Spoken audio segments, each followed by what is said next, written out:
Welcome, Doug. Yeah. Good evening. Do we-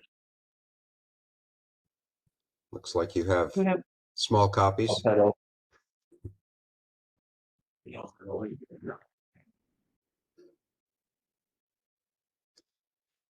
Once you're all sorted, everyone have one of each, let me know. I believe we have everything. We'll go ahead and get the meeting underway. We're gonna start off. We've got Doug on the line for an update for our ADA planning processes. Hope that's Sarah here with us in person. Sarah. Hi, there. All right, Doug. Okay, great. Well, let me start with the sharing here. Okay. Why is it? Oh, I know why. Hang on, I gotta move you. I put you on top of what I wanted to share. Okay, try that again. Our differences. There we go. Exit and where things lie, and then next. Yeah, there's three different Three different. cable designs. Yep. So I know you are all worried about the outside and want to talk about that. So I'm going to talk about the floor plan first. Wow. Some of the things we discovered as we were working out the front lobby stair. The back stair is working pretty well with the length happened to work out great with the bulkhead where it is. Front stair is a little different. It doesn't meet code. It's very steep, small treads, and I'm pretty sure they're going to make us rebuild it. Although we'll ask that question. The existing stair is 40 inches wide. It shows here on my screen that full lobby width is 91 inches, which is great because the minimum requirement for a stair is 44 inches. And that just happens to be the size stair you need for the number of occupants. You need the stair that exits to the front door has to support 2/3 of the occupant load. And that comes out to a little over 43 inches. So we round up to 44. So that happened to work out well. The problem comes when we get to the second floor. We add the right number of risers and the right size treads, we end up, happens to work out great to the first tread if they let us keep that 40 inches, because the landing size is supposed to be 40 inches, and that's what we'd actually work out to. I'm afraid they're going to make us go to 44, and then we don't make it. So one option would be to remove a pew. The other thing that happens, though, is we extend this stair, it ends up affecting the ceiling slightly. We end up with a little bit of sloped ceiling in the corner of the room below, because as you can see, it comes past the window, and the window below aligns under that window. So we're coming 2 or 3 treads into the room below, which means we're going to impact that ceiling a little bit.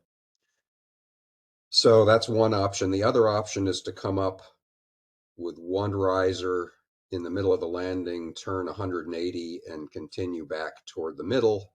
And it looks like that might work. We'd have to double check this dimension. We measured from the opposite side. We didn't measure on this north side. So we want to make sure, we're not quite sure it's dead center, so we need to double check that dimension. But those are the sort of two options if they say we have to get to the 44 inches. We would do a 44-inch stair on the back. So, being an historic building, they might allow us to say, okay, that's the main stair, even though it's not going to the front door, it's heading to the parking lot. And this one we can keep at 40. So that's a discussion I need to have.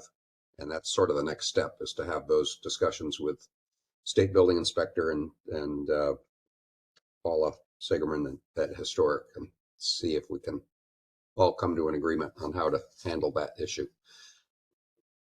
The other thing we looked at, we talked a little bit about it last week, is moving the organ over by the new stair and flipping the pews over.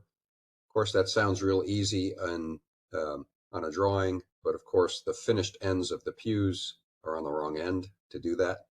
So it's not as simple as that, but I'm sure we can have a carpenter reconstruct those. The detailing is fairly simple, so we could put new ends on them, and it would match the existing pews, and everything would work out. So that's sort of what we ran into when we started to try to put the code stair at the front door.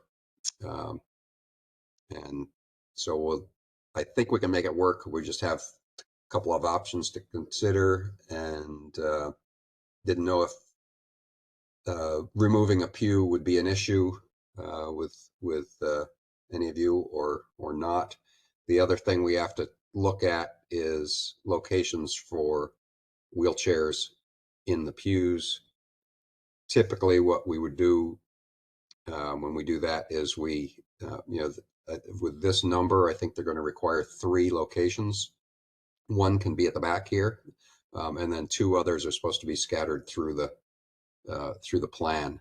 So we could make one up front when we redo these pews, and then one other one somewhere, probably on this side, we could alter, and then we get an end. Actually, no, we'd move that end. We just shorten that pew by about 3 feet. One of these on the north side, and it would allow a wheelchair to pull in. Probably the front row, because that's where we have the biggest legroom. So those are the options that I wanted to see if there were any reactions to. This upstairs drawing, Mm-hmm. the top floor drawing.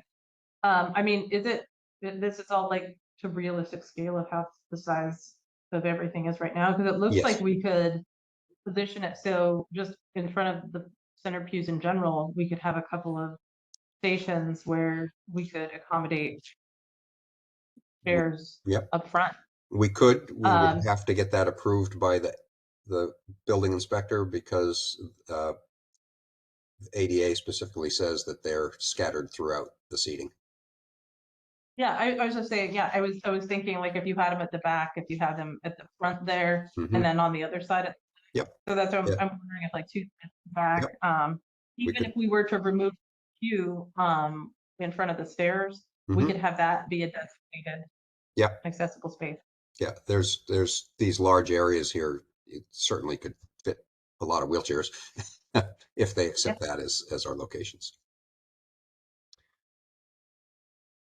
All right. Yeah, it looks like we have ample. Yeah, it looks For like that. it's ample in a bunch of locations. Yeah, or even like in those spaces, instead of moving all the 5 pews over there, we could move 3 over there. Sure. And have a space there for Mhm. wheelchair. One view at the top of the north stairs needs to be removed, huh? Maybe. It's a Yeah, possibility. it almost looks like it makes sense to do that anyway. Yeah. Mm-hmm. It's a pinch point. Mm-hmm. Yeah. Yep. Okay, that's good to say. Good to know.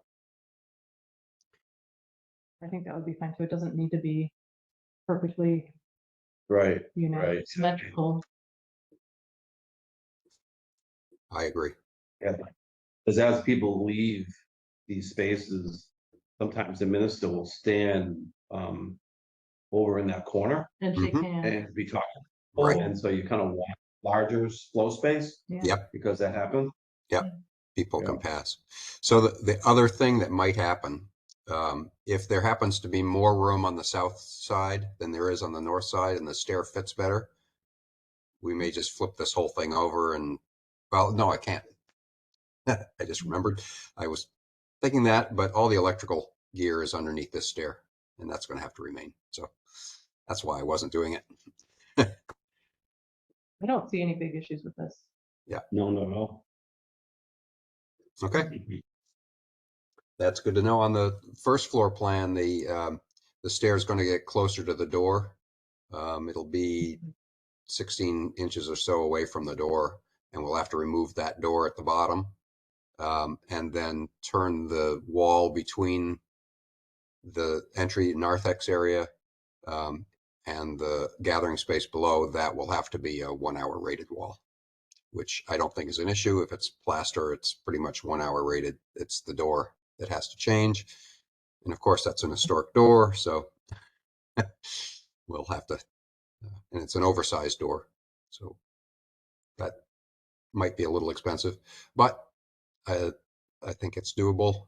And then the other thing I'm showing here is we end up with a sort of unused corner. And if you wanted, we could add storage in that. I'd just wrap the fire rating around it.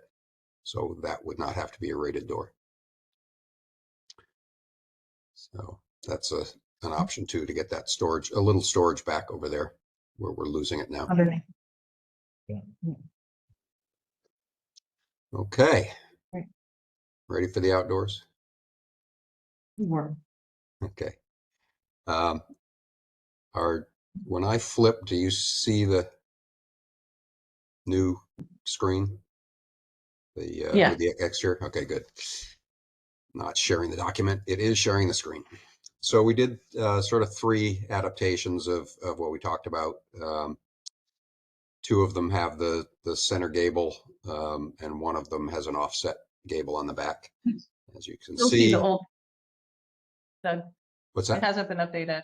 We're still seeing the interior. Okay, image. that's what I was asking. Okay, so let me see if I can. I think I have to stop and I have to stop sharing and reshare. So hang on here. Share again.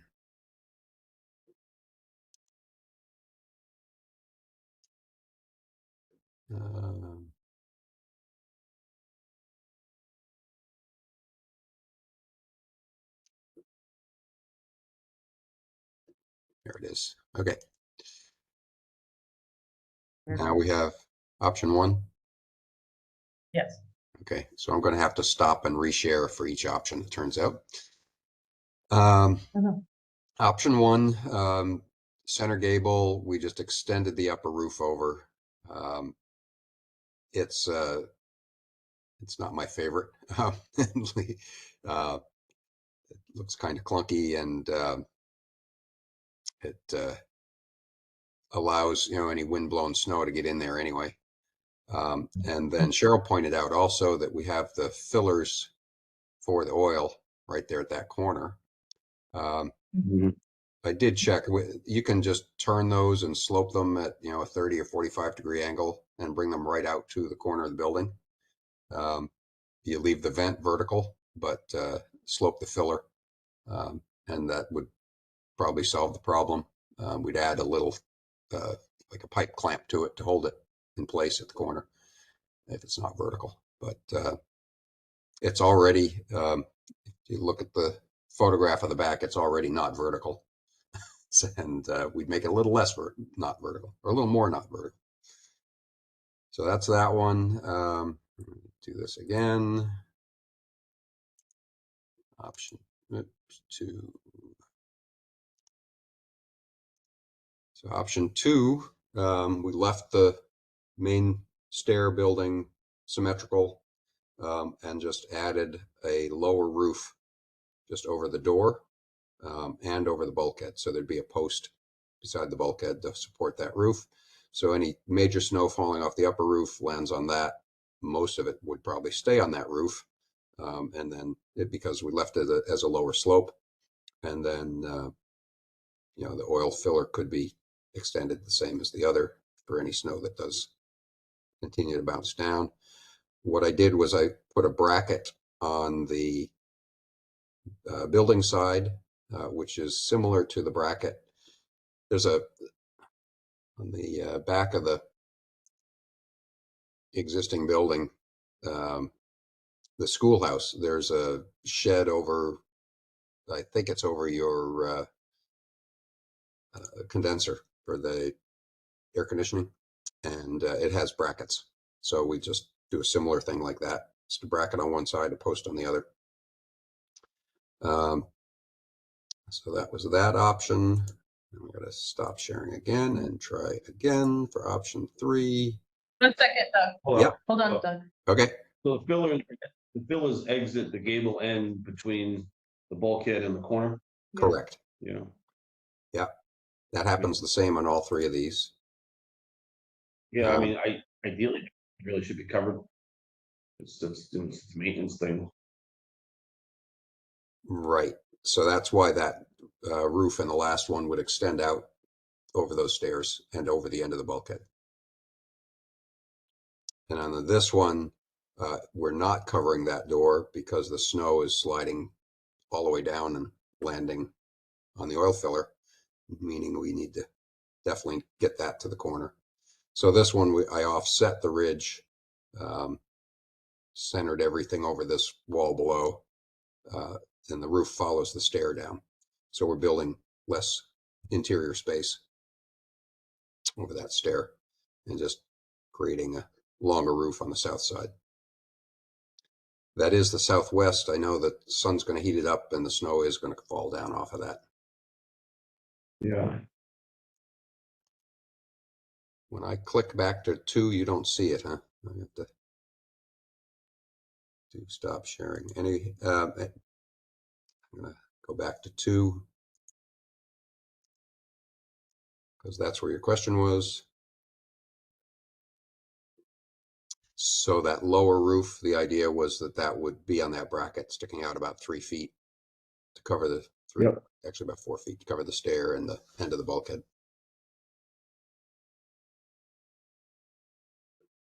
I mean, I like the design, visually the design better too. Yep. And covering that just because it's a maintenance thing. And so the fillers are, what, 2 feet from the bulkhead towards the corner? Yes. Yeah, it's about halfway from the bulkhead to the corner, actually. The vent is about 2 feet away and the filler another foot away. The other thing this does potentially, and I'm not quite sure whether you want to do it or not, but it creates a second floor space sort of behind the pulpit that could be somehow accessed for storage, but I don't think you'd want another door there, so I'm not quite sure how we maybe it's mechanical space. If you need any decide to put air conditioning in or something like that in the future, that could be used for that. It's sort of dead space at this point.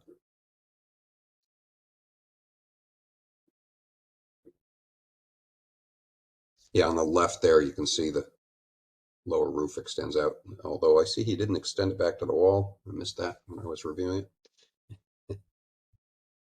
We go all the way back over the bulkhead. Yeah. These are all, apparently we have metal up there, huh? Yes. You could put metal on it. Got metal on the whole I'm just building. thinking about, Pretty small I'm roof. just thinking about the snow load coming off that landing on that little roof. Yes. Yeah, we would definitely have to take that into account. Yeah, like that could really bury those. Between those 2 roofs, that would bury those fillers. So I just, just for the ease of, for the guy that's gonna fill it, it's like that roof should carry the corner of the building. So that the lower roof could be asphalt instead of metal, and with the lower slope, it would tend to collect snow instead of slide it off.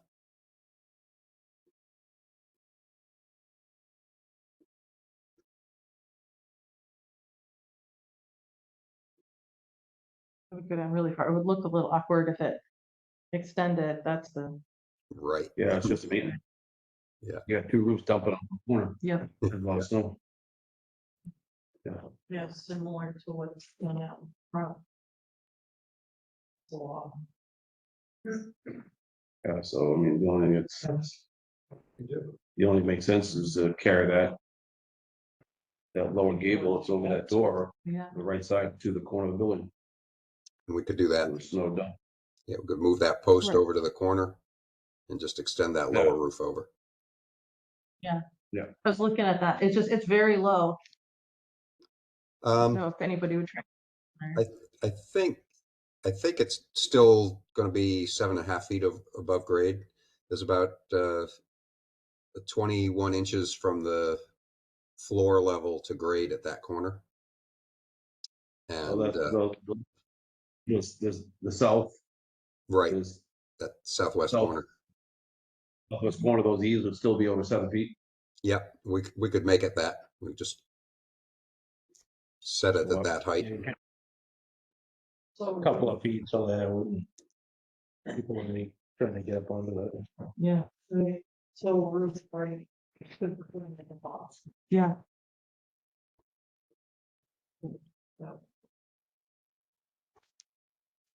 So what Yeah, I'm hearing, I mean, Mhm. the second plan kind of makes the most sense. Because that would be probably the easiest and least expensive way to expand One. A2.1, yeah. Yep. Yeah. If we were to expand that, that's the easiest way to do So A21 with the lower roof extended to the corner. That's- it. Yes. Why would you keep, if you're gonna do the whole back, why wouldn't you keep it so it follows the road also? So All the way over. instead of two separate pieces there, you would just have pretty much the same pitch to the center. Show us what you're thinking about here. Like, Show us what you're you thinking. know what I'm saying, go like this. So that you would have, Well, it's a lot more structure that's, well, yeah, I see, just go like, you know. you're saying carrying this roof all the way over. Well, I'm not saying that, you know, what I'm saying is, if you hit this roof up to here, and then came down to there, with the same pitch. With the same pitch, and it would, I think architecturally, it would look a lot better than having a little, you know, and that gives you a whole lot more room if you're talking about any kind of storage upstairs, and it's not, there's more to do it. Moving the ridge, of Back to the center. Is that what I hear? building to this, Yeah, Yeah, it gives you a full second floor up on that Pitch is the south side.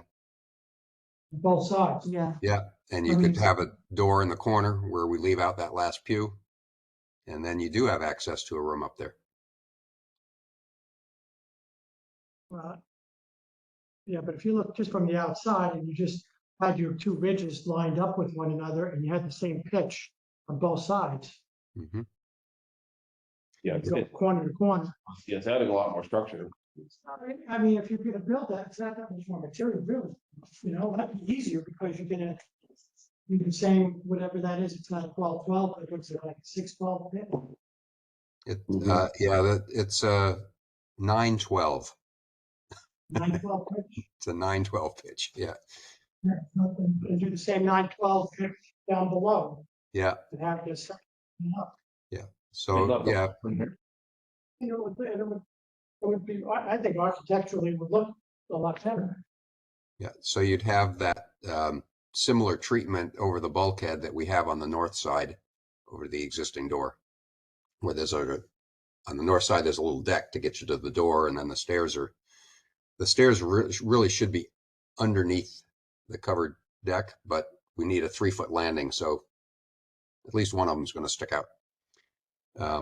And then so that horizontal line that's above the door on the north side would be also that same line on the south side. And then the wall heights would be the same. Everything's. Yeah. I was trying to minimize, so if we want to maximize, that's okay. Yeah, once we're there, we're building it. It's the same. Yeah, but you see, by carrying that roof all the way over, you're adding a lot more concrete in the ground. Yeah. Actually, I'd just do a post in the corner, same way as I would on 2.1. Yeah, so you'd only really So the- build, So the structure, the whole structure is going all the way to the corner, or we're just carrying that roof over? I would carry a roof and I would add a landing or a storage closet above the lower landing.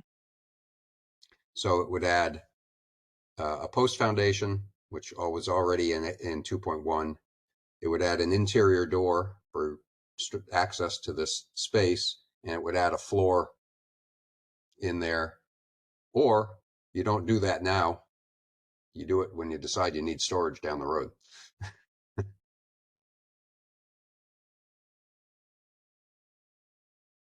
yeah, I still feel like the bulkhead and everything makes it clunky. There to bring anything all the way over, I wanna build over the bulkhead.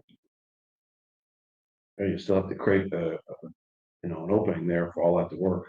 Yeah. Right. Right. That the oil fills there. Yeah, so I mean, that's where.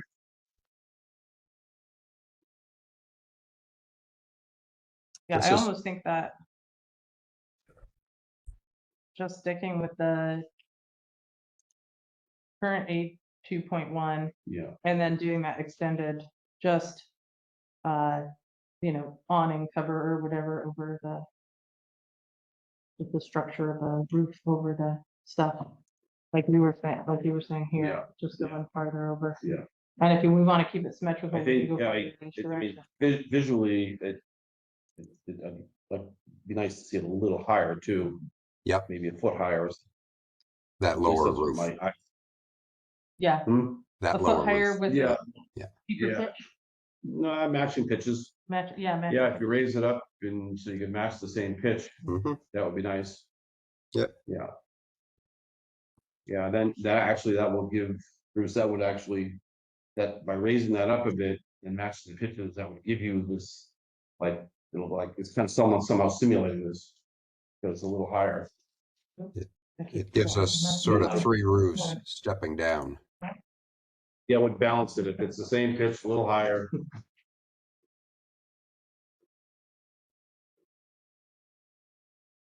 Colored pencils. Okay.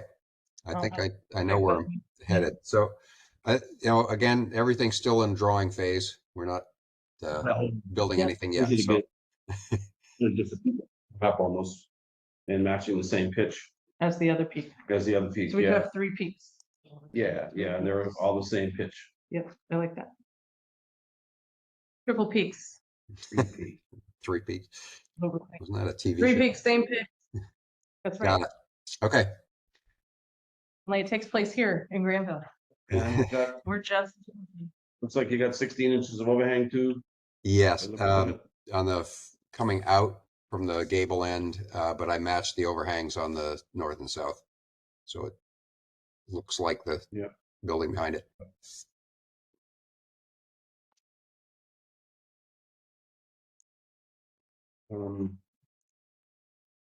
We draw in the same window trim, some heavy sills.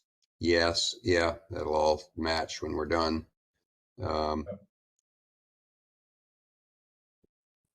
Be nice if there was some light in those lower drawers, at least some lights in those doors down below. There wasn't some more natural light. Would that include replacing the existing door on the back side? That wouldn't hurt. I'm sure it needs it. Mhm.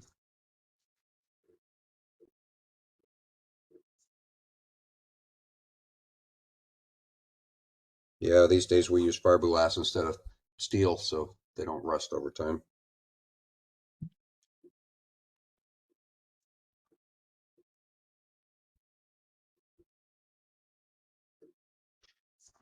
So some people worry about glass for security. So I'm thinking that we might just do that same 4-panel look. Keep the glass small.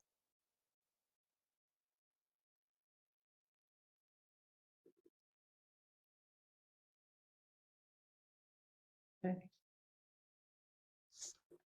But once they get in, I don't know what they'd steal. Yeah, if they wanted to get in, probably get in Heat. somehow, you know. Heat, that's Yeah. all they want, heat. I just think it's like, this is gonna be a busy stairwell. Be nice to see before you open up the door into someone's face. Yeah. Yep. Good idea. I think And you're it right. would be very dark. I mean, we got a lot of glasses when in this building. They wanna come in, they come in anywhere. Yeah, over here somewhere. Mhm. Somebody wants to get in somewhere, they will get. So, yeah, and if this gets used for putting on a performance of play, this door becomes sort of the green room door. People entering the stage area. So I think That's great. it can have lots of uses. Now, the other question I had was exterior. We talked about cleaning up, extending the gravel back to where it used to be before the grass grew over it a little bit. Just cleaning that up on the south lot. And the ADA space will be near the front, and it's going to have to be paved.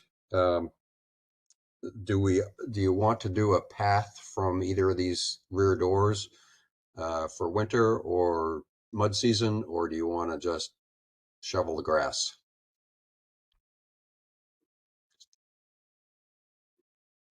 Yeah, I think it would make, well, if the building really gets used, it probably should be gravel back there. Mm-hmm. Yeah, I was thinking just a gravel path.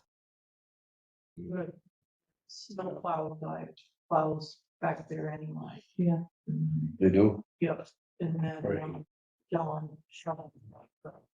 Would want to be wide enough so they can plow it, not just a 4-foot walking path. It would want Yeah. to be 10 or 12 feet wide back there. Yeah, and I guess if you are gonna use it for events and plays and stuff, people are dropping Mhm. things off there. Yeah. Yeah, You know, the only thing Driveway. is you can't go too far because of the septic. If we disturb that septic, we're in big trouble. How far back is the septic? Straight lines. building. It's close to the building. They can't go beyond the bulk. Oh, yeah. Yeah, Yeah, that's I think that we would do it. we Long would way limit it to. Yeah. even with the path, we're not going to be more than 12 or 15 feet from the existing building. So We'll be good. all righty. All right. Yes, yeah, I think we're good. Okay, great. I will. We have consent. I will make those changes and send them to you, but I'm also going to then talk to, between now and the next meeting, talk to State Building Inspector and to Paula Historic. So Okay, get some sounds feedback. good.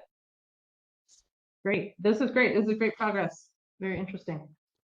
All right. Little steps, All right. get a long way. Thanks. yeah, really good. Okay, Thank you. Have a good night. you too.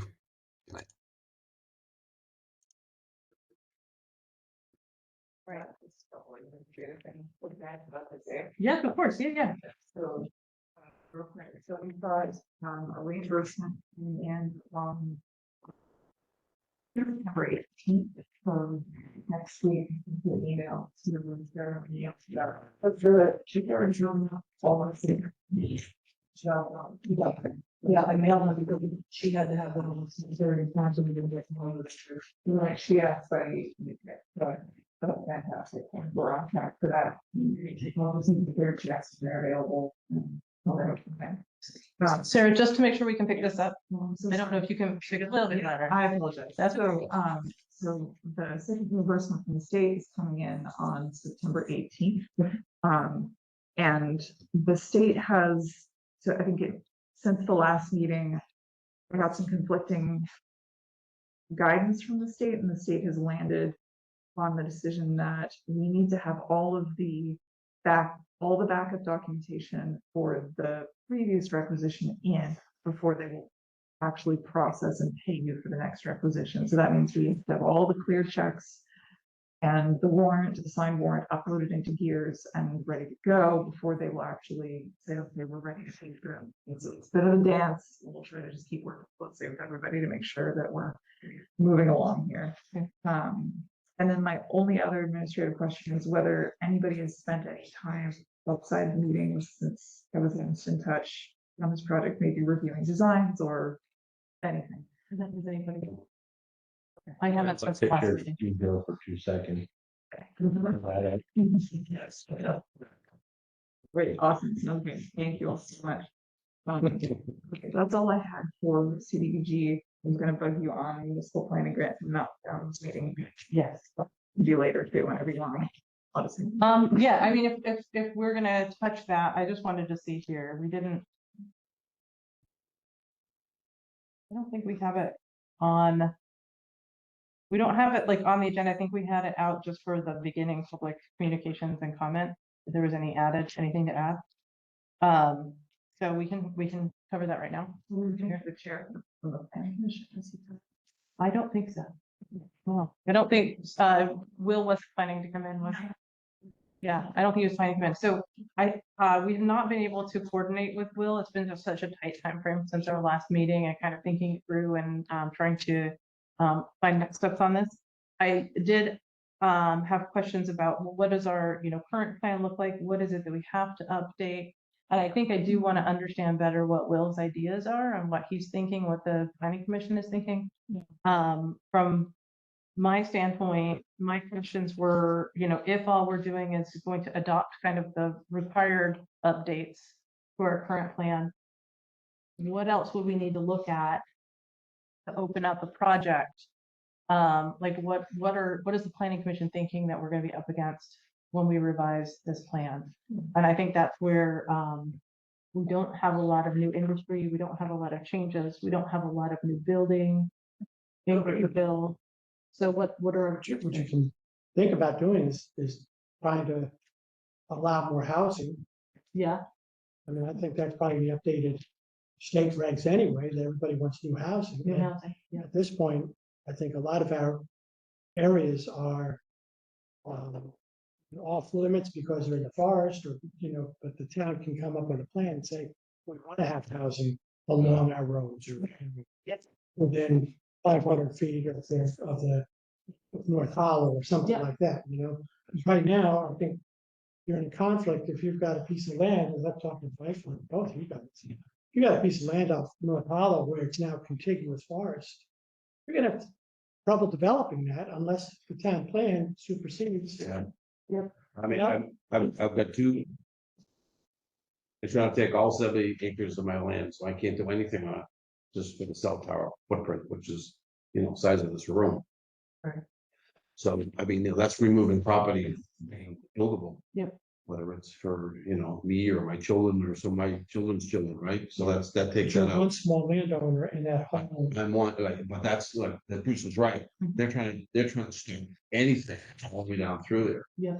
Now, like, I've down in Hancock, I've got beautiful gravel down there. I want to put a septic just for work trailer, like a job trailer. Yeah. And an RV so I can have a place for an employee, because there's no place for employees and someone to live, so I can have employee. Yeah. Because we don't have any here. Yeah. And sounds like that's going to be impossible too. They're not. So I got two situations on both ends, taking my property and I can't even put a septic in it. So yes, we have, and the Route 100 corridor, Can't build. on the river corridor, Yep, yeah. it's all of it. They don't want you to touch any of it. So what Bruce is saying is it's important. On the other town roads, they encourage development. I'm just saying, if you want to do that, I'm not, but I would think that the way the state is going, as you're saying, would really limit development. Yeah. And rural towns have a really tough battle that way. It's just, it's a slippery slope. Yeah, And so I it's think like, that's what I would. we're protecting someone that's thinks they can buy 2 acres and put themselves in that house. Yeah, And it's like very difficult. And it's like, why are we making it more difficult? In fairness, Mike, some of that is A&R and sewer and water. Yeah, sure. And they make everybody, you get an engineer to come in and say, well, it can be a gravity fed system, and then they turn around and say, oh, you gotta pump it up the hill. Yeah, I mean, the systems, a lot of it's going to mound systems because they want evaporation. And, we have a lot of water in our soils here. It just, Yeah. no matter where you go, we have a lot of water. So we're trying to protect the water. And absolutely, that's important. So, but, we engineer something that's affordable and yet still works. But could you imagine coming in town like Granville, and at this point, come and say, I've got 100 acres off North Hollow, I want to build 15 houses. Yeah. It won't happen.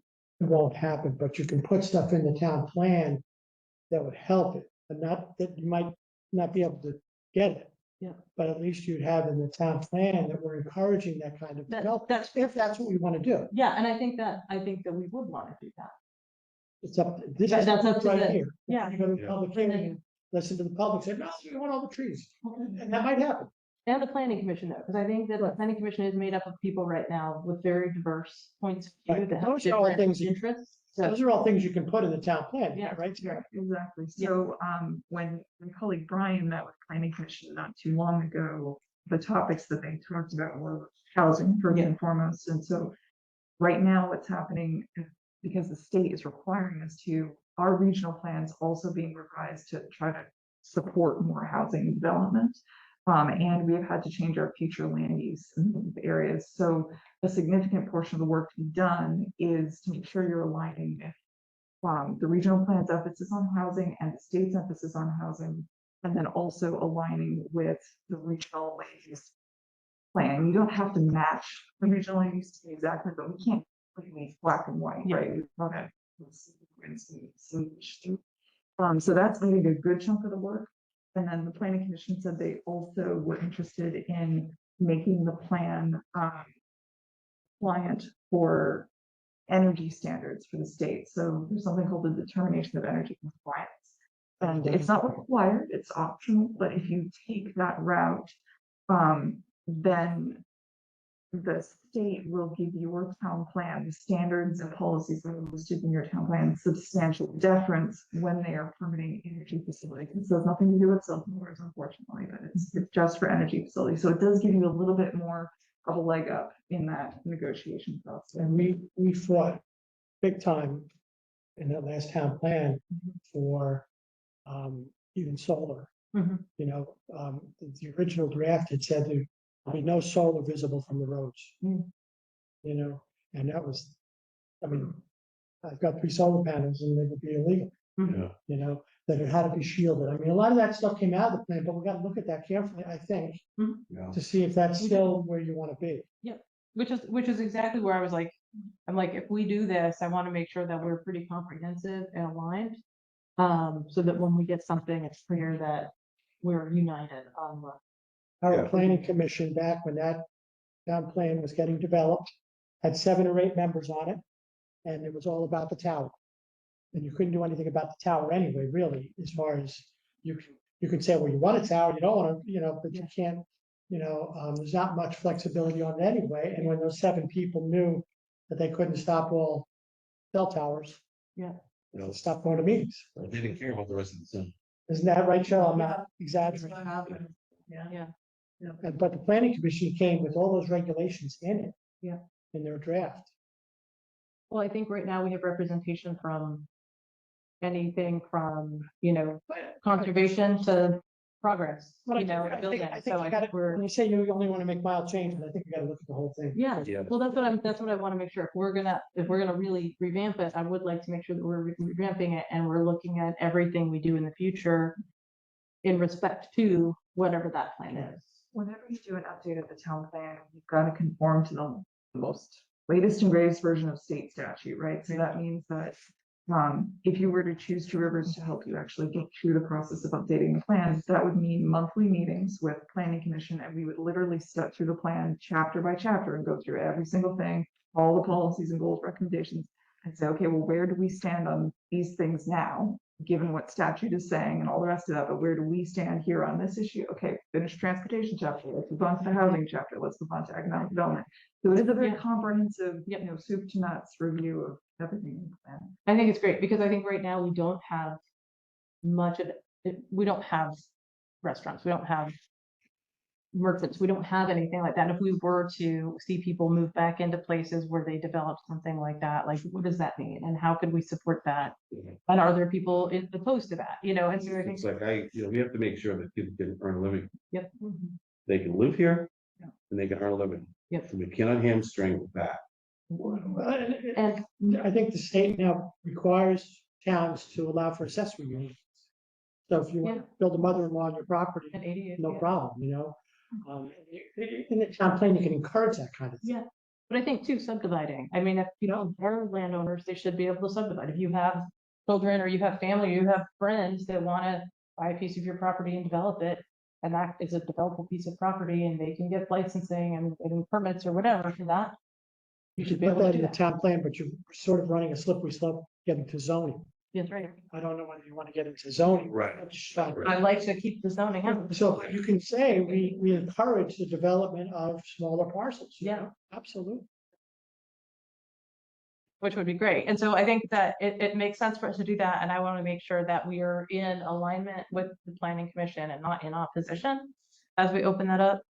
So before we lock in the next step, I think Commission, I think the stages are the planning commission comes up with their own thing, do their own public hearing, and hands it to the select board. that's right. It's really nice if the planning commission and select board were together on the I goals. would like to do that. I want to make sure we're strategically aligned. Yeah. And the last time it was anything but, Mhm.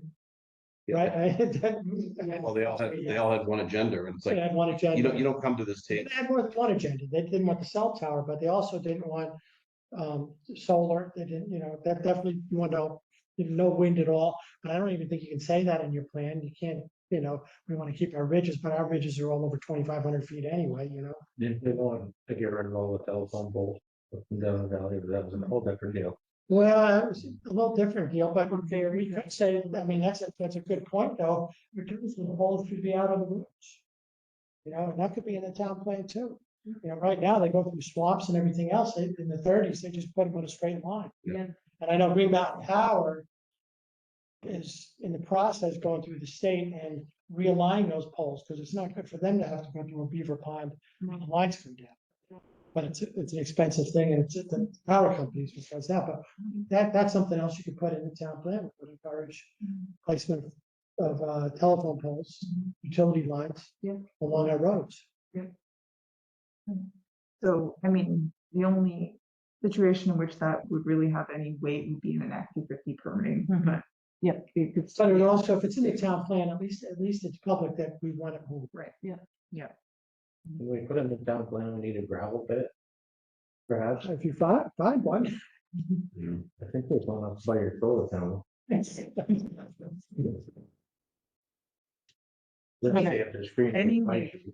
Major investments that you want to happen in the near future, if maybe that's great. Yeah, gravel pit. You put it in your town plan so that it's the foundation for future select board decisions to spend money, right? Yeah. I think this answers ultimately, I mean, I would be in favor of us working with you to help us update our town plan. So if we need to lock in to get funding for that process, I say that we do that. Yeah. So Absolutely. we are in a situation where we do need to lock in a busy tree. So the, How does that work for funding? yeah, so what? So right now, the state has opened an application period, what's called a municipal planning grant. So that you can ask for up to $30,000. Typically, it doesn't take that much to write a town plan. But that deadline for those applications is about. And so we are gonna to get an application together meets this deadline. I do want to highlight, and I mentioned this in the last meeting, but there's a 10% match Yeah. for this program. So whatever you're asking for from the state, take 10% of that you have to provide in cash. They won't take in kind pledges. So that becomes a question for you as to what feels comfortable, like what the town can afford. What does Peter say it's gonna cost us? So, A small town. yeah, so based on past experience, we were guesstimating maybe 15 grand, right, this which would be like a $15 match. But if you ask for 20, if we use 15, Well, we have an existing plan. we have a plan, but it's a lot of work to go through the whole thing and make sure it's all in compliance with the state. Yeah. Yeah, Well, I guess what's changed? Rivers. Can you bullet point what's changed? Was there anything? all the housing stuff has changed. There's a lot of, not a lot of new stuff in there, and if you want to Encouraging or taking away? encouraging, yeah, That's good. yeah. And if you Or want if to do you want to energy do urban. compliant. Well, but you know what they did, yes. In the urban area. Right, so this is A&R said, okay, we'll let you put more houses in the city. Like, we're not gonna let you put any more in the country. That's right. That's, But that's what the whole thing, that's socialism. contiguous forest stand all of a sudden, you know, you're now instead of 50 feet from a stream, you gotta be 100 feet. Yeah. All that. Oh, yes, oh, yeah. So It's like, it's a carrot, but does it stick with that carrot? Yeah. Right. The Yeah. good thing about your situation is that you've got village centers and everybody in the state is agreement that, yeah, more housing should definitely go in village centers. They're still fighting about other places, but you at least have two village centers where you can definitely say, yeah, we got good light to stand on here to put more housing. But there's no room for housing there because it's all floodplain. It's all floodplain. Yeah. So- Except for my lot. My lot's not. Can you densify? Exactly. My lot is out of the floodplain. I know, but But I mean, there's no development down along Route 100. No. I mean, you can't do any more development. Yeah. You can't even put a shed up Fire because station's it's a in floodplain.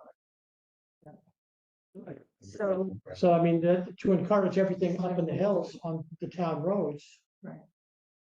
It's a good thing, you know? so it's worth having some focused discussions and thinking about like what's possible and where would you want to actually really focus those developments. If I mean, you, the thing of it is this all comes down to that landowner that happens to have something that's has good soils and it's not in danger of flooding and, you know. Yeah. Those are finite things. This town hasn't changed much. I mean, I first came here in 1967, this town has changed very little. And it's mostly because we're hemmed in this little narrow valley. People own what they own. But I don't know. So, you know, Sergeant's Field just sold down at Buffalo Hill. I mean, that whole hill, the meadow is definitely floodplains, but you know, that land goes up on that mountain. That mountain goes up a little bit. There could have been homes along that ridge. Yep. And part of that meadow, edge of that meadow, could have been septic. There could have been 3 or 4 homes down through there. Yeah. You know, I doubt that could ever happen, but that would be the only place that would make sense that's protected. But there's very little of that here. Just very little of it. Yeah. Hancock's got the meadow behind the church. They're talking about selling that. They don't think they want more. They don't want to do. They're not happy with that project that happened, managing it. I'm actually working with them right now. They do want to build housing on that pretty dense, affordable housing, and we help them get a grant to do all the planning around that. So that's what we're doing. The selectman just months ago, he said completely opposite. Well, they're upset with the existing housing development. For the past couple of years, they've been telling me, and they're working with me to figure out how can we do development that we would actually approve of on the open land that we have. Yeah. Yes, so we don't know, we have no idea what it would look like yet, Yeah. right? But we're doing all the prep stuff, we're doing the well and the septic evaluations, and we're doing archaeology, Yeah. all that stuff. You're not talking about zoning, are they? Yeah. No. So just, again, encouraging development. Exactly. I think like we have opportunities here for, you know, middle income, you know, families. I think that now that we have well-established school choice here, it gives people an opportunity to go where they work. I think that, you know, it's only getting more difficult to find people to work at Sugar Bush and other places in the valley for people. There's so much turnover and there's nowhere for people to live. I think that would make. We go all the way down to South Wilmington every day. They do. But come on. It's not done. Go down to. Woodstock. Yeah. Some people go all the way to Lake Champlain, we're in the lake. Yeah. So, yeah, well, I used to drive to St. Albans for a while. Right. And I drove to Stowe every day for 5 years. So, you know, but that's what we do. And I chose to live here, but, and I like it. But not everybody is willing to do that. You know. No, and what happens is it really cuts down on your personal life. It does. It does, and we're talking about more diesel fuel or gasoline is being burned on our roads. It's like, you know, communities that work. Yeah. Communities that work are really important, and that's, you know. When I lived up in Richmond, there was 15,000 cars going by. This was back in 2000, Wow. in the late days in 2000. 15,000 cars going by on the highway every day. So one of the thoughts I had back then was, why didn't Burlington and Montgomery and Barry do a people swap? People down here doing a job swap. Mhm. We're doing a county, they're traveling back and forth. It just keeps their job. Yeah, it's down. It's the cost of the housing. Yeah. It's the cost of the housing, it's, Yeah. Your dollar goes farther in Montpelier, and so you get more pay in Burlington, so you're. Been a month there. Expensive. It is now. It wasn't. Now everything is, Yeah, 20 years ago, if you bought in Waterbury or Montpelier, you're golden now. yeah. Can get flooded out, but That's right. yeah. Even Rand Street fell in for a lot of money. It's crazy. But look at our real estate prices, it's going crazy here. Yeah. Look at some of these houses. Yeah. So what I'm hearing is that one of the really strong focuses of this update then will really need to be around how to make this community a place where people can live and work. And the emphasis on what you say, because people are leaving here and they're still exiting out of here. Yeah. And we got a tax rate that just went up, and you look at the delinquent taxes, Yeah. I'm sure that's not just here, that's gonna be everywhere. This is gonna get worse. There's like 4 or 5 pieces of property have come up for sale in Hancock since the recent taxes. People are like, I'm done. So people are getting kicked out or people are leaving. Some of those are going up the tax. Yeah, this is gone way too far. Okay. So yeah, I think that makes sense. So I think that, yeah, and I think that this would be a great opportunity for us to have a strategic alliance. You know, it's being responsible. Yeah. I mean, sending a message, whether it come anything. Yeah. It's like, you know, So commission William and then John was here. It's Mike. Yeah, Or Mike. and what's Allison is our new member. And Will's the chair. Will's the chair. So, I mean, what I might suggest is, I don't know, the best way that you might want to organize that communication, but typically the actual, like, the nuts and bolts of like going through each sentence and changing it, that happens in a planning commission meeting. But there could be like someone from select board who's attending that meeting, or maybe there's a joint meeting that happens at some point. We also want to make sure that during those meetings, we're inviting stakeholders who should be at the table to be part of the conversation. So fire chief is there for the chapters that's relevant, right? You've got your emergency management director there for the chapters that's relevant. So it should be a bigger table than just planning commission anyway, and then having select board be part of that conversation in some way. Yeah. Also makes a lot of sense. I think that makes sense. Yeah. And I think if we look at it through that lens, then I think we would be probably fine, if we're looking at 15 grand, coming up with 10% of that. I think probably 20, a 20 number on it, because Because he'll find some way to spend it. that's just the way it works. President Mike. yeah. It does. I know, that's everything I've seen so far. Well, I guess. I hope- That's what I was asking, how much has really changed since last money? It's like, I don't, yeah. I don't know, you know, I deal with budgets all the time. It's- Yeah. Yeah. There's that much change. I mean, we only deal with what's changed, right? And then we make decisions on what we want to update. So I think it's pretty, the changes are the easy part. And it's just, dragging and dropping, copy and pasting. But I think that it's the other stuff that we want to tweak to make it so that we define that this is what we do. That takes a little bit more time. And that's going to take up more. There's time. Okay. I would also agree 20 would be more comfortable. I worry about the application being competitive because there's not a big pot of money and it's hard getting them to cost much, to be honest with you, for these kinds of town plan updates. So that's why I was leaning closer to 15. Yeah. But I can chat with my office too. If 2,000 feels comfortable as much, I can chat with my office and see if anybody thinks there's a way we can swing it.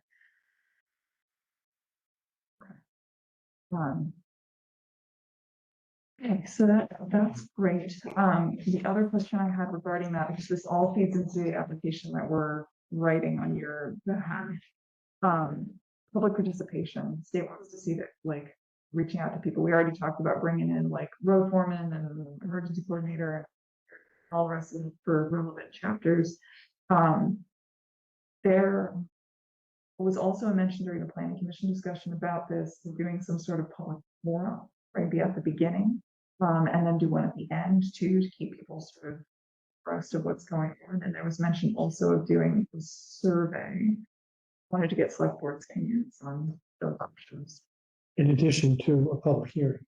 Correct. So the public hearing Is required, is yeah. required at the very end, but we want folks to know upfront if Yeah. it's happening. So I we think, don't I mean, invite everybody to come to their meeting, you know, that's the public hearing. Yeah. Yeah. And if we can That's a public facilitate it hearing. online too, then we're increasing that. I don't know that we need a survey. We don't generally get a lot of. No, I just think we want to, Publicize. I think we want to clear, Town of Granville's going through the town plan, there's gonna be changes, please come to the yeah. to the planning commission meeting and, you know, Yeah, be part of it. hopefully somebody will show up. Or like join on your phone. You're doing from home. Oh, yeah, they can do remotely. You can do remote. Well, if you wanna do hot dogs and hamburgers and, you think, that's some people. Yeah. Beer, you're gonna buy beer? You got a meeting, isn't it? Yeah.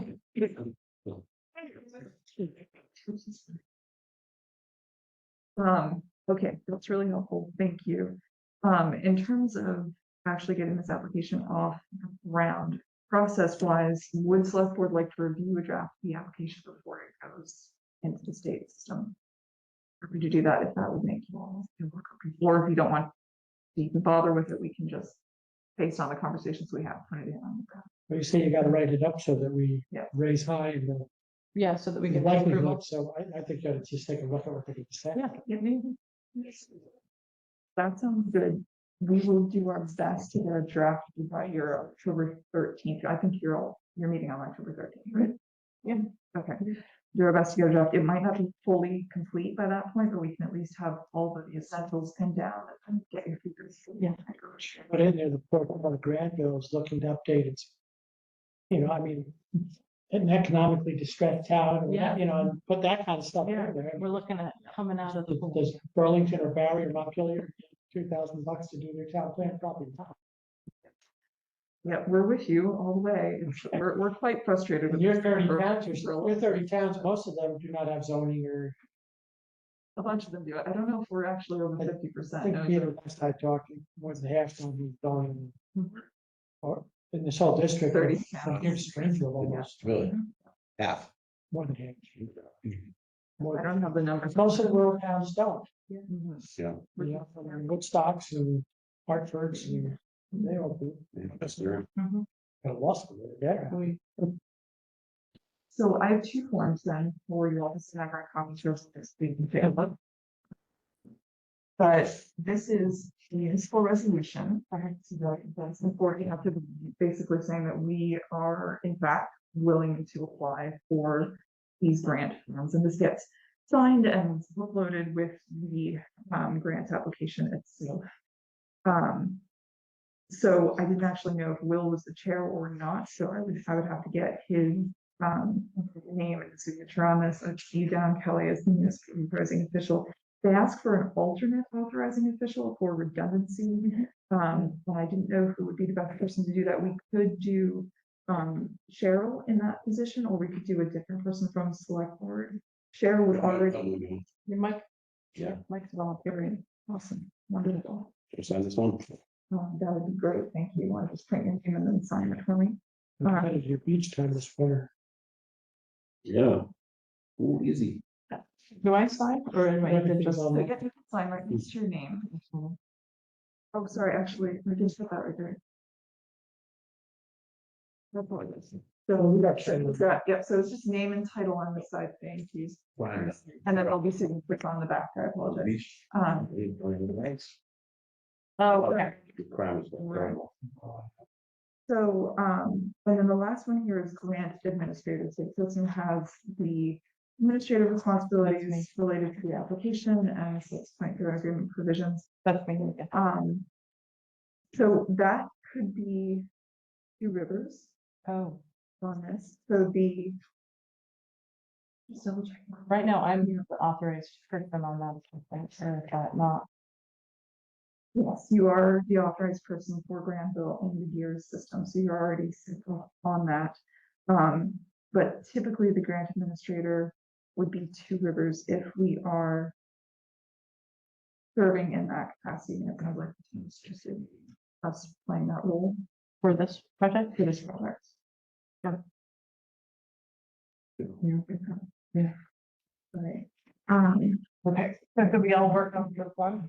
Yes, would be happy. So you would, there's a date and there's the line on the back, but you'll have to take a vote for resolution. Like, I give it a sign on the back. Well, okay.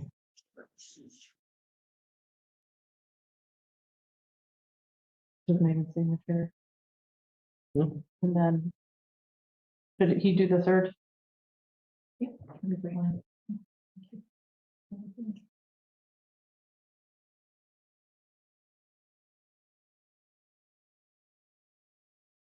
No. Mm-mm.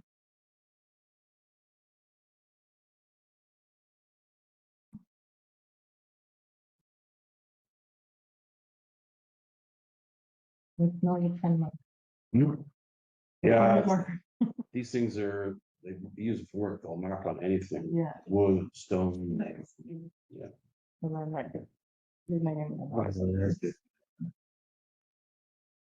So that's grant administrator, I'm sorry, so that's actually not the place where you would move your information unless you wanted to be the person who's actually going in gears and doing the work. Oh, I'm no. pretty sure. Oh, that's.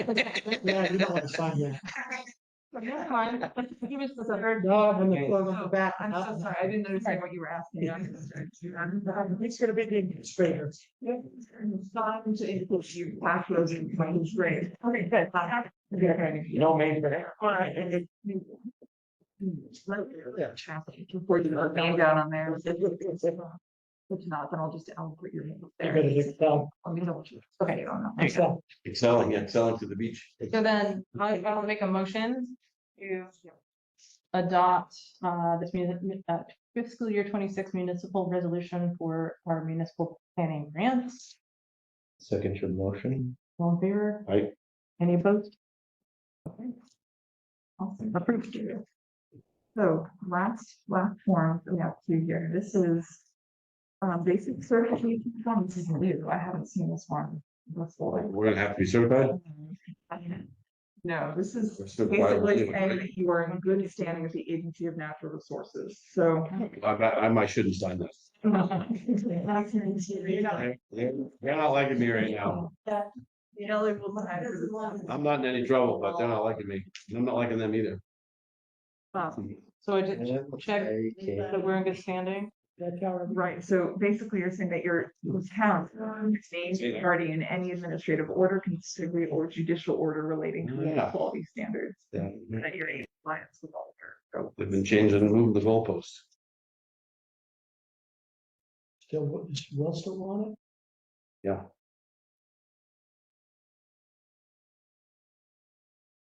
Rochester's gonna get 1,000 programs. Yep. Yeah. They voted down? Ah.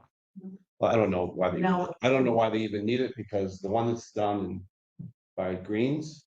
Yep. That does a really great job coming up through. It does, yeah, it's like, If you get on 73, you got nothing. sure, but you know, It's almost that, 73. that tower did a lot. It goes, it heads towards, you can pick it up towards Yeah, Killington, yeah. a long ways You up. got pretty 100. seamless up Route 100 then. Yeah, I. Shouldn't be on your cell phone when you're driving. That's right. Yeah. look Yeah. at that. What you doing? For emergency. Get in a wreck, you're trying to take something. So one last. Board. That's how the accidents get rid of. Oh, So one last thing here on this application, I just want to confirm. So we have to check a box on the back of this resolution if this is true for the town. So I'm going to read it out for everybody. The Regional Planning Commission, Two Rivers, will serve as agent for the municipality. Check the box if the municipality authorizes its Regional Planning Commission to prepare the application, support grant administration, and be exempt from competitive selection if serving as project consultant. That is to say that you wouldn't go out with the RFP process. You would just say, okay, Two Rivers is going to be the grant administrator for this project. Yeah. I heard agree. that. Yeah. Yep. Thank you. Okay, that sounds great. You'll see us in October. We're going to select one of my colleagues with a draft of the application. And then the next thing I just want to talk about here quickly really briefly is, and I brought this up at a previous conversation, so. As part of our regional plan, we have to update our regional plan, just like all the towns have to update their town plans. We're trying to reach out to our towns and do community meetings that we hope will be helpful and meaningful to people. And so our hope is to do a Mountain Towns meeting with Granville, Hancock, Rochester, Braintree, and Pittsfield. And we're thinking we'll probably host it in Rochester. They just bought the old high school there, and they've got big space. We're thinking that might be a good place to do it, but we're still talking to folks about that in October or early November. So my questions for you are there particular dates within that range that we should avoid? Like, are there community events that are happening that we don't want to overlap with? Let's do your public hearing on the town, on the regional thing. Formal hearing, it would just be a community meeting for us to all get together and talk about. Fucking dinner. Yeah. We'd like to bring some food, yep. I don't know what it's gonna be, but there's, Yeah. yeah. I don't know. I don't have any idea if it would be, it doesn't sound like it, but I think. Not sure. Yes, we made your suggestions. What would be the best way to get the word out about this meeting? Front Porch Forum would be a good one. Mhm. Website. Yeah. I think a lot of people are on Front Porch Forum. Yeah, in the paper, of course, but Front Porch Forum would be a good one. Yeah. I think there should be some posters, but do Yeah. some posters. Yeah, let me see. Where would the posters get? The grocery store, Yeah, or the hardware, the Sandy's. maybe. yeah. If you have something to do it, send a postal patron or whatever they call that nowadays. Yeah, All of the. so there is a way, Diane does it annually for corner school, there is a way to do it, you get a deal. You get a deal, That's all about it. VDD on mailing, yeah. yeah. But you have to get the cards printed, you know, so well. Right. They don't call it postal patron anymore. What do they call it? Well, it's called resident, but you can do an EDDM that basically one piece, the same piece covers every. So you want to do Granville and you cover everybody, both the Right. delivery room and the PO box, but I would have to find out. Because the printed piece has to be a certain size. Right, right. You have to Yeah, have regulation. regulation on it, so you have to printing and the things. Which I don't know that we have the funds to actually support. That's- Unfortunately, yeah, we might be able to do a notice in the paper. Yeah, but, yeah. Posters we could certainly do, just about. That sounds good, and then we want to make sure that this conversation is helpful for select boards too. Because people are gonna be there, it's an opportunity to talk about stuff issues you want to raise, and especially if you're thinking about, the broader context of all the Green Mountain towns. Are there particular topics that you think would be helpful? If we're gonna run things, Kevin and I will be there to run it. Peter's not even gonna be there. Right, Peter's not, probably not. Too many night meetings, I anyway. mean, self meetings gonna be there. Okay. From Rochester. And then Bruce wants to give him peace of his mind. He's semi-retired now. There's the Forest Service just okayed the path through Okay. for the Belmont Trail system. And I suppose I could pull it up, but Cool. it comes to Granville and then it goes all the way over to Lincoln and out around. How do they get to that? Wow. Huh? How can that- But that's because the path was intended to go through the Forest Service roads. Patterson Brook all the way to the end, then work its way to Warren, and the state stopped it. Because it's a piece of old growth, old existing walking trails, old existing roads, maybe some of the early roads. It goes through a piece of old forest. So if you find that map, you'll see that there's a big push in it. And it's like, we're getting avoided because of it. Doesn't help our town much. Yeah. And that's for probably one person. It's one person that's controlling that little piece of the forest and saying no. Mhm. Huge effect. So that trail was supposed to go from this side of Route 100. Just up on the ridge a little bit. Yeah, I don't think we And it was gonna go up to McDonald Road or whatever. should map. They stopped us from extending that over to the Bowman. when they do that. Forest Service is totally on board, US Forest Service, it's just one person thing, it's right here. Here it is right here. Oops. Okay, US Forest Service approves 72 miles from Belmont Bike Trail. And, if you look at that map, Is it going up? Like, what is it? see that, this is horseshoe, Yeah. that goes right around us. Around it. And it's gotta go all the way up to the top of the ridge. See the horseshoe? Oh, wow. That leaves us out. And probably even Warren. And that's because of like nothing of a piece of old growth forest. They don't want you riding a bicycle through it. Or hiking or skiing through it. It's state land. It's absurd. It's state land. Mike? Yeah, it's in state line, It's state land, yeah. and it's governed by. one So, entity. right. So it sounds like trails is an important. topic. Angus McCusker has been, the Angus McCusker has probably been one of the ones that's been responsible to make this happen. So if you want to pick at that, he's the connection point, and he'll fill you well in what's going on. That horseshoe, that leaves us out. You send that article out? Yeah, That'd be great. to Send have that that to- I'd like now. to see that. yeah, So definitely trails. yeah, it's like going, where's that, that's going? I don't know, all the way over to Hampshire,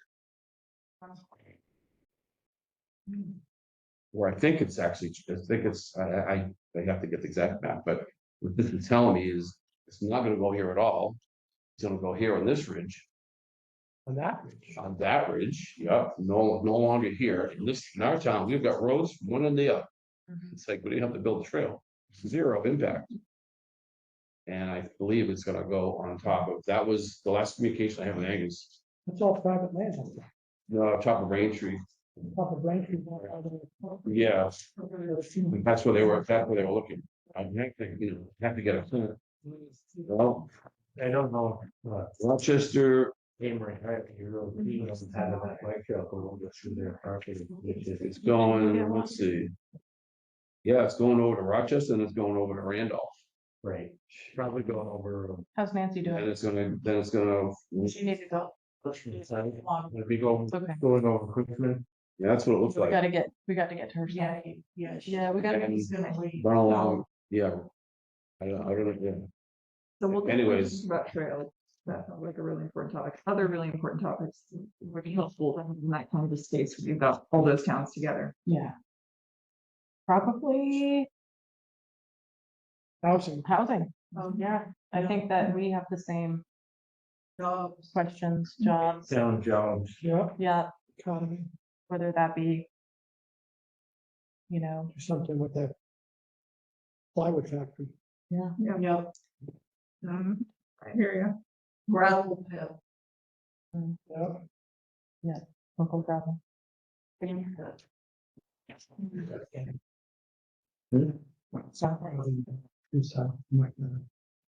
Awesome. Thank you. Good there. So let you know as those details. It's great. It's all from me. Did you all have any questions before I disappear? I don't have any questions. Since you really have public announcement yet, I want to let everybody know, you've got a flyer, you see fiber. This weekend that was very disturbing and totally incorrect. They're in court today. The people that are supposedly doing the construction and installation. 2 years ago, we got a contract with that outfit out of Maine. And that worked out well. They've done a Thank you, good sir. job. And now with renewal of the contract, it all fell through because they wanted like $2 million to run it instead of 200,000. Easy fiber, EC5, well, to continue with the contract with Maine, yeah, GWI. yeah. And we said, no, it's not happening, and we're gonna go back to where EC5 was doing years ago with Vermont, net, that they had their own in-house installers and everything. So we're gonna go back to, and, January 1st is the big transition, but I think they're going to court today to see if they can take it over earlier. Because GWI has been, Getting heavy handed. they're saying that, they're not gonna fulfill the contract for the last 3 months and not have an easy transition. And they've got to. And that came from GWI. Huh? That mailer came from GWI. Came from GWI. Okay. But EC fiber is strong and you're gonna. Drive safe, sir. Well, I always heard that there was like, it's like a hostile takeover, someone trying to buy them. I mean, That's happened in GWI. GWI, GWI, who's the contractor in Maine, had set up in Vermont to take over, 2 years ago, got a contract to take over all the install and the lines and all. Mhm. And that worked out. I mean, they had a real small company in Maine and they took on this much larger, we were a much larger outfit. yeah, And the board went along with it. And everybody that was employed by EC Fiber went to work for GWI. Now there are a lot more coming back. I see. So there should be, there may be a little hiccup here and there, but it's not like that flyer says that they're going out of business and they don't have an operator. It's not anything close to that. No. Good. Okay. Yeah, I thought it was weird. It was, and I've had a couple of calls on it because I'm the rep here anyway. Yeah, Dick Bull was kind of trying to get me up to speed with it too. Yeah, It sounded like there was some hostile takeover trying to happen. well, they wanted, like I said, $2 million to be the operator. Hmm. And, you know, I mean, this EC Fiber is very unique in the country because it's like 30 towns, it's a municipality. Mhm. Each town has a single vote. You have the same vote as Royalton, you know, Mhm. and there's just too many on the board. But, you know, they call it the miracle that nobody in the central Vermont area is ever going to have fiber. Yeah, You know, you don't have enough people and enough businesses to make it worthwhile. And 20 years ago, they got a couple of angel investors together and started it. And Granville was the first to sign up. and now it's paid for. There's very little bonding that's going to have to be done anymore. Rates should definitely come down. There's a lot of us on the board that instead of kicking off other towns neighboring, let's just finish our own thing and let's start lower the price of fiber. Mhm. The municipalities are supposed to get free fiber, right? That's never happened. Right. Schools are supposed to get free fiber, you know. and That was something that started a long time ago. Anyway, that's fiber. That's great. Thank you for update. Awesome. Thank you for. I was concerned. I saw that. I was like, what is this? Right. Yeah, you'll read all about it in the paper. The Herald has done a pretty good job covering it, and Vermont Digger and all, it's been in the news. Okay. But now the GWI is suing DC Fiber or trying to get their employees to come work for EC Fiber. It's so stupid, but they're in court today trying to dish it out and trying to cut it off right now instead of waiting 3 more months for things to go wrong. Yeah. Yeah. Good. Hopefully everything goes well. Okay, any other public comment or communication? All right. No amendments or for the agenda. All in favor of approving this agenda? Any I motion? make a motion for the agenda. Yep. Second, Yep, I'll second it. all in favor? Any opposed? Okay, approved. Let's see here, financials. We've got a lot of stuff. Any questions so far on financial? I know Bruce, did you have any public comment about? Well, I'm just again trying to work my way through the highway carryover or water and capital improvements. Cheryl sent with the figures. After, I read that just a minute ago. Yeah, I think so, but again, if that sheet that had the capital fund on there, I still didn't understand why there's two $25,000 loans and then two $25,000 paybacks. Explain that to me before I go. I know you said there's only one, but there are two. What happened was, if you look at that report, if you guys want it, so it's probably I can print it. It said 20 minus, so it said 25,000, I'll make the highway capital February 8th. So that is on April 15th. But for some reason, when I did it, I got the wrong date in there. So then when Nancy and I went to reconcile in May, or April, he didn't see it in there. So I said, oh, must be I forgot to put it in. So I put it in again. So then working with Sharon, she's been trying to go through the accounts because even from before I came, there were a lot of things in accounts but he never cleared the bank, so she's trying to clear them all out, so she has to do, she can't just delete things, she has to do general journal entries. So what she had to do was that error saying that we took 25,000 out in February, she had to do a general journal entry to put it back in, because we didn't take it out in February. Not in February. It was just April, and then we did that second one. And the reason that you only see 125,000 go back in was because the first time you took it out in April, there was nothing said about paying it back. So I didn't. Okay, The second time, it was said at the select board meeting, well, this has to be paid back to highway. When it was down, it was in the select board notes, so I had to pay it back. yeah, I mean, that was the agreement because we had approved in the 2025-26 budget. We had approved the amount in the highway capital, the highway surplus fund. So we needed to roll in on July 1 with that much money in the surplus fund.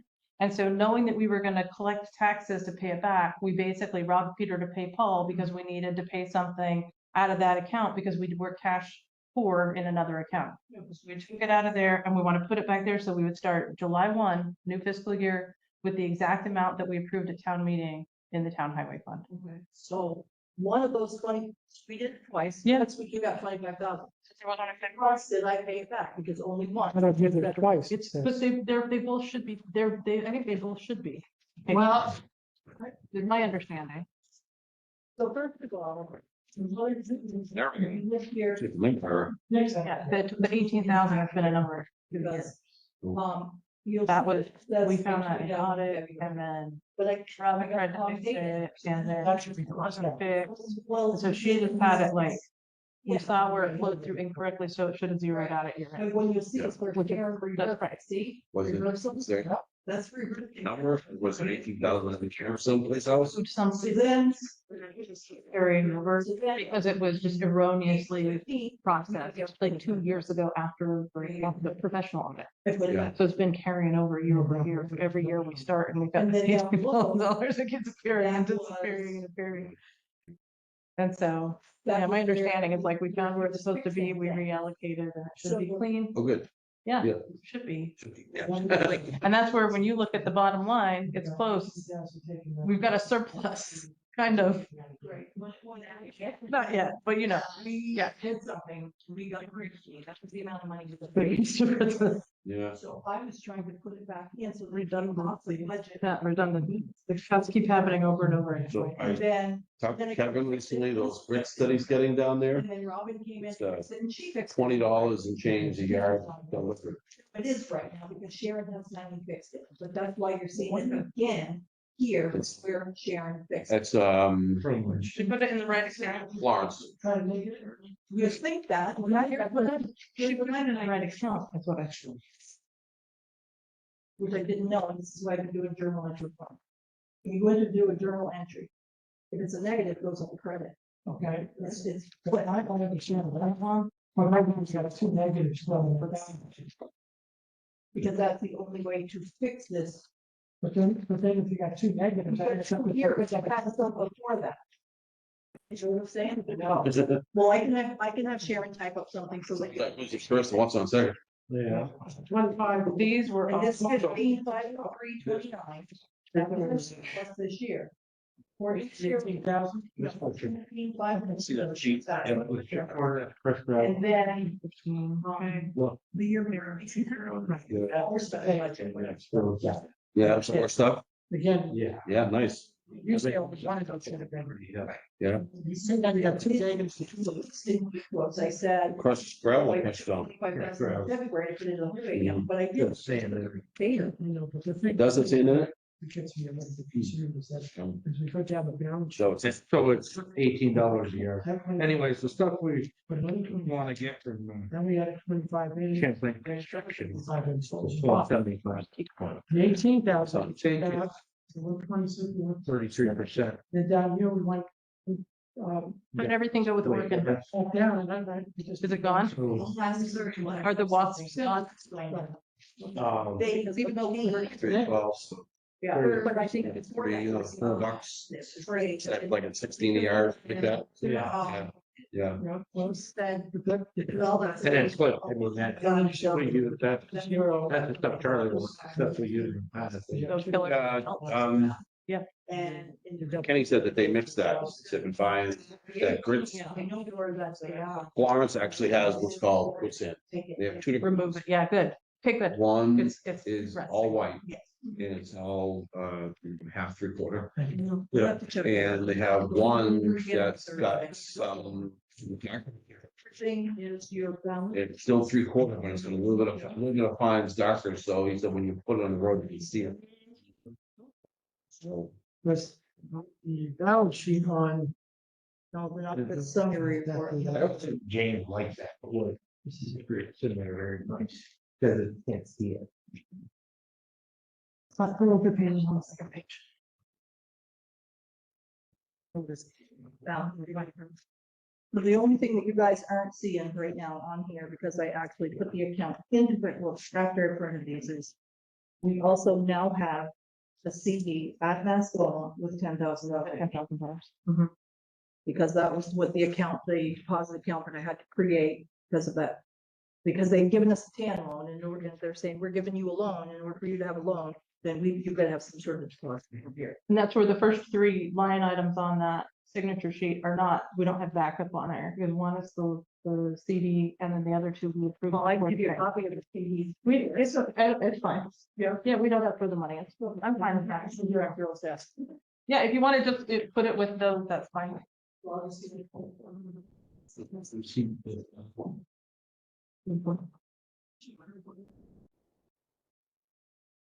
Yeah, I was just making note that if they look through the backup, those are not anything we should see backup for, because they're all paid.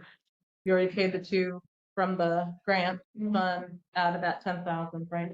Cause I inadvertently, that was the other thing, I inadvertently put Colin Sagerman and that funny name, three. people. BBB, Yeah, yeah. yeah, that. architects, Put yes. that Again, which yeah, which was was already already, up, I forgot, because the correct guys haven't meeting 28. yeah. We approved it. The big, this one, oh, yeah, that's the Sorry. big one. all big. They're all, there's a lot. There's a high volume of, here's the paperwork for the. Great. You want to proceed here? So they beat For this this $2,000. on this file. Yep.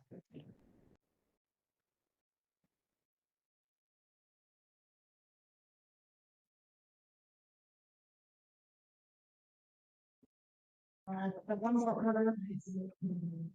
How many orders did we have? One, two, 3, 4, I think that's all 5. Okay, we got those. Any other questions on the account? Or any of the payment orders? Or those, okay. That's gonna wait for. Can you come back? My well's gone dry at home. Yeah. It's 20, Oh, that's it. 2 feet, it's a dug well. No. What I've done in the past is I go get those 250 gallon water tanks, I gotta fill them. Have it up back with the Bobcat, open up the valve and put 250 in at a time until it's speed. I'll do that in spring, She just loves. but it's a Isn't difficult that thing just to nice? find. Because I just love. Because Where she the- goes, just love. Here, this line comes in and drops, it goes in. And I have a disconnect right here. Okay, So when if you lose prime. I gotta disconnect this. I gotta have water up here in a tank. And I gotta pump water into the line, down to the house. Start a cycle. Exactly. And then put this on really quickly, you get soaking wet. 250 gallons of water. No. are we all good with the orders? We make a motion to approve the order. Sorry, yeah, second. Right, all in favor? Yeah. All right, no opposed? Right, we've approved the orders. Order over other. Are we gonna get that tonight? Just needed a receipt, right? We don't need a new. Already paid. Perfect. All right, let's see, next up is. All right, approving the minutes from our last meeting. So we have our special select board meeting, and then we have our, regular select board meeting, August 11th, and then special select board meeting, August 28th. Make a motion to approve the August 11th select board meeting minutes. You would second that? Outstanding in the minutes. I didn't. All in favor? Okay. All right, all opposed? It's our office management. It's management of things. It's in your folder for. Oh, I haven't, yeah, I haven't done that yet. I didn't realize. I didn't realize we still have financials to do. Thank you, Nancy. Thank you. Have a good night. Oh, we still have financials. Sorry. No, that's okay. We're running. Stop. I feel pressed to get stuff moving. Okay, let's see what we got. Contract. That's management practices. Different agency of transportation, standard grant agreement. Says you're gonna do everything according to the orange book, is that what it is? Got a copy of it? Yeah, we do. You got one every year, right? What's that? Every year? I got it somewhere. With an in-kind match donation of $3,750. Outdated.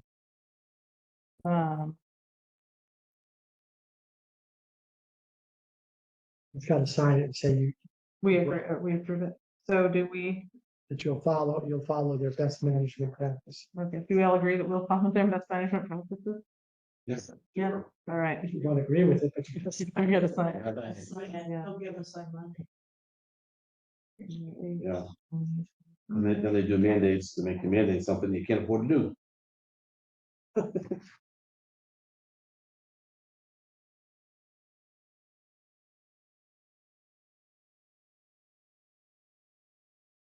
All right, fine. Delinquent property tax collections, we lost Nancy on that. So the last meeting, we had a discussion with Nancy on moving forward with a tax sale for one property. Were there any further thoughts on that from the last meeting? And she moved on any of it? Don't think she's moved on any of it, but we didn't formally decide to move forward on that one property. Basically, she's saying it's over, gotta be over $10,000, makes sense. That's right, and this one is well over $10,000. Yeah. So, I think at this point in time, we could, They need to be bumped, they need to be bumped. yeah, we could move to say anything over $10,000, we move to have Nancy move forward with progressing towards tax sale with our attorney. Yeah, that would make sense. Okay. Give her the authority to do that. I make a motion to, does the select board even have the authority to do that, Cheryl? Yeah. I think with tax collector that does it, right? yeah, Yeah, Or can, we have to but decide it based. was a recommendation yeah, by the attorney yeah, that we set a threshold. Yeah. And he recommended. Yeah, there's just not enough money in it. Basically, there's not enough money in it for them to do it. It's like, Right. you can't make enough money, I'm gonna do it. So Nancy just basically will then get a hold of the attorney, say that the individuals Yes. involved, We should know. she can do that all on her own, don't she? she could. She sought our advice. We- So she's the one that sought our advice. Have Good the, way to handle it. has the attorney given us a number, what it's gonna cost us for that?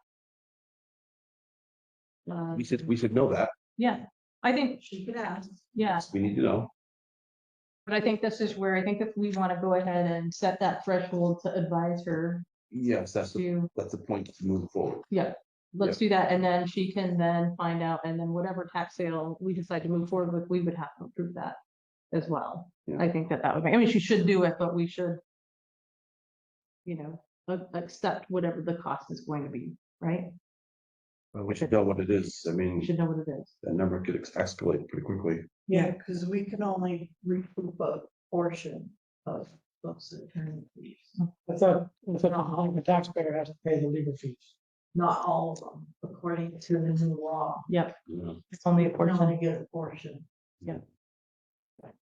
So that's why too, I think that it was recommended that we set that threshold because then, we're not paying out a lot of extra funds for collecting minimal. And it's also in favor of the person being able to get back on their feet and pay their debt. $10,000 seems like it's a manageable amount to come back from. Once it comes over $10,000 and this person is what, quadruple that, Yeah.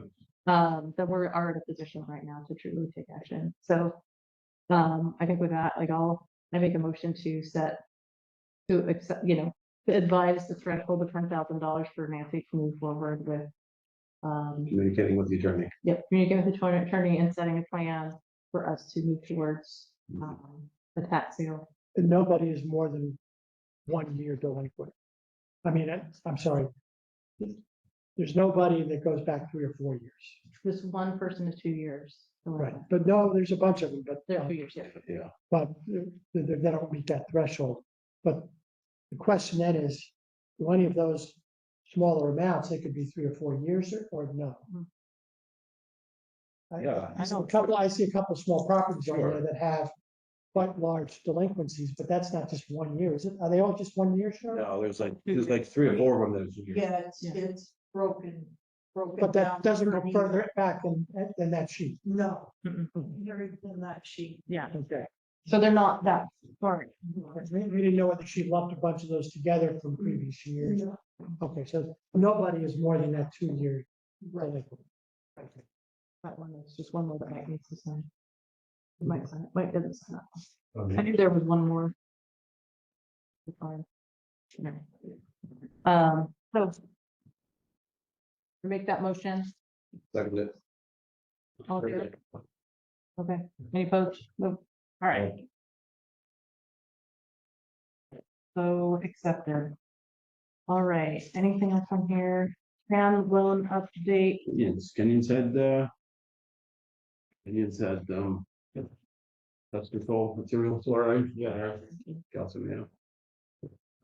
But it comes out right on the back of my truck, solar fuels for $25 a bag. Yeah. Yeah. 27 Chandler should be all set now. Downloads all set. First time in CD. That's $10,000 CD. Okay, great. So Nancy will have access to those funds in the event that we need to draw. anybody's charged anything. I believe it's. See, like, what? Anybody charged anything in Kenya?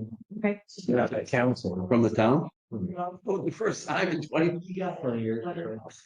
If- some of the businesses now, if you're not active, but just that's like a year, this is great. 2 That's years, fine. they're dumping the That's accounts. great.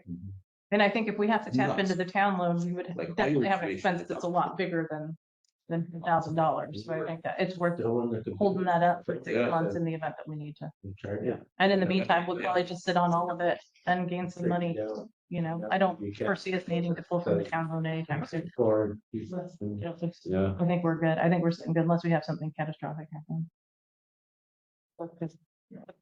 Great. 415 or they call them. All right. Okay, next Feel pretty good about it. August 28th meeting minutes. meeting minutes, yes. August 28th meeting minutes. Any questions on those? Okay, I move to approve those minutes, Already approved them. not the 28th. Wait. Make a motion to approve the minutes. I second that. All in favor? Alright. All right, thank you. Those are approved. All right. Okay, moving forward. Open roles not filled. Do we have any new interest in auditors? Animal control, You got Robin and I, right? right now, Well, she's still on and she hasn't said no. She's still a resident. She hasn't moved in her Waitsfield abode. yeah, So we're good. I think we You think got we it. can make the audit? With your expertise, I think we should be able to do it. Okay. I can't. I can audit. find a third person if you really want a third person, Wait, can I audit card? No, you can't. Not any of them. but you can help us. I can, Absolutely, you can be there and help us. I can say here, this is my. Yeah, I mean, and I can fill in the gaps on things that, Right, but then it's already here, you've been through, yeah. But I definitely can't, you can't vote Make- on it or anything. yeah, right? I can't make any recommendations. Well, you can do whatever, I think you certainly can. Select board chair. I can't talk about anything I've approved. So that's nothing I Check can do. into it. Yeah, I will check into it. Okay. Yeah, because anything that I've, Yeah. anything from March on, I can't really look at. Before March, I potentially could give feedback, but that would be from it, as the town ethics I'm officer. not talking about getting into detail, I'm Yeah. talking about the process, that's what I'm talking about. Yeah, I can. There's do a little that. bit of training on the process and the steps that we have to go through that, and then, Yes, I could do that. Okay. I could definitely train on the audit process and like bring it to where we were last year and the year before. I was there for every audit day for the past 2 years, except for my very first audit scheduled day. Because I got food poisoning in Montreal. Ooh. And I just no-showed. I was like, no call, no show. And Robin was like, where the hell are you? And I was like, oh my God, I just slept. I got so sick. But every other day. All right, but maybe the chair could send out a notice to the current auditors yeah, that we need to get this done, and let's start scheduling. yeah, we can start now. It's time to start. Yes, it is. I don't know. Ready yet. No, we're fine. Sure. Yeah, timing wise. We had people before that said we had to have it done before we approved the tax rate, remember that? I mean, that's what. Yeah, Chad said. well, I know in the past couple of years, we've started in October. Okay, What's, tomorrow, the two Nancys will be doing the June reconciliation. okay, And once that is done, then we can open it. you can start. Okay, I'll put everything in the box. okay. So that would be, I mean, that's what we've waited for in the past, is just making sure everything's closed in the year. I mean, I'm sure we can get Roger to come for a year too, if you want. If Roger, I can reach out to Roger and see if he's willing to come back and help. Yeah. If you're not I in- don't know what his schedule is. I know they were doing stuff. They do have a lot of stuff. Roger wants to be retired. Right. Yes. He's I'll doing. talk to Roger. if you don't do it. But So he's busy. Yeah, that's really nice. Yeah, for Brandon. Yeah. I don't, there's a lot of time consuming processes. But I think that if you kind of get we have a good Slow training, down. we can probably expedite that. yeah. I did And they stuff don't have to different be than all- Robin. They don't have to be all in-person meetings either, they can be on one of these. They can be virtual, but in order to touch the stuff, you have to come in. So if you're gonna touch the stuff, And the audit has to be completed by, for the town meeting warning. I mean, we, By the Middle of January. if we never took more than 2 months, and I think that the reason it took so long was because we were waiting on responses from people. Right. and We were able to get through our town stuff pretty quick. I think that in the past, it's just been because we also did the fire station, and so it took time. We had to wait for the fire station, but last year we requested that the fire station give us the same dates as the town, as opposed to their fiscal year. We wanted the town fiscal year. And so this year they should be able to provide the information, because they don't really close their books. They just keep going and they file an e-postcard, and we don't need the e-postcard, we don't need any of that stuff. We want to know they filed the e-postcard. But that's it. And I don't know if we did, like, I don't know if they did this year. I think there was, question on that. Yeah, there's a few things that we wanted to see, but that way they don't have to wait until October So first. they should be done. Yeah. By July 1st too. So we should be able to get all the books through. So if you can send out a little cover letter to us. Everybody. to Fire station, fire chief, whatever. I will send that out to get it Yeah. coordinated. No, make sure you include Henry in that. I will. He's the treasurer. I will make sure Henry's included.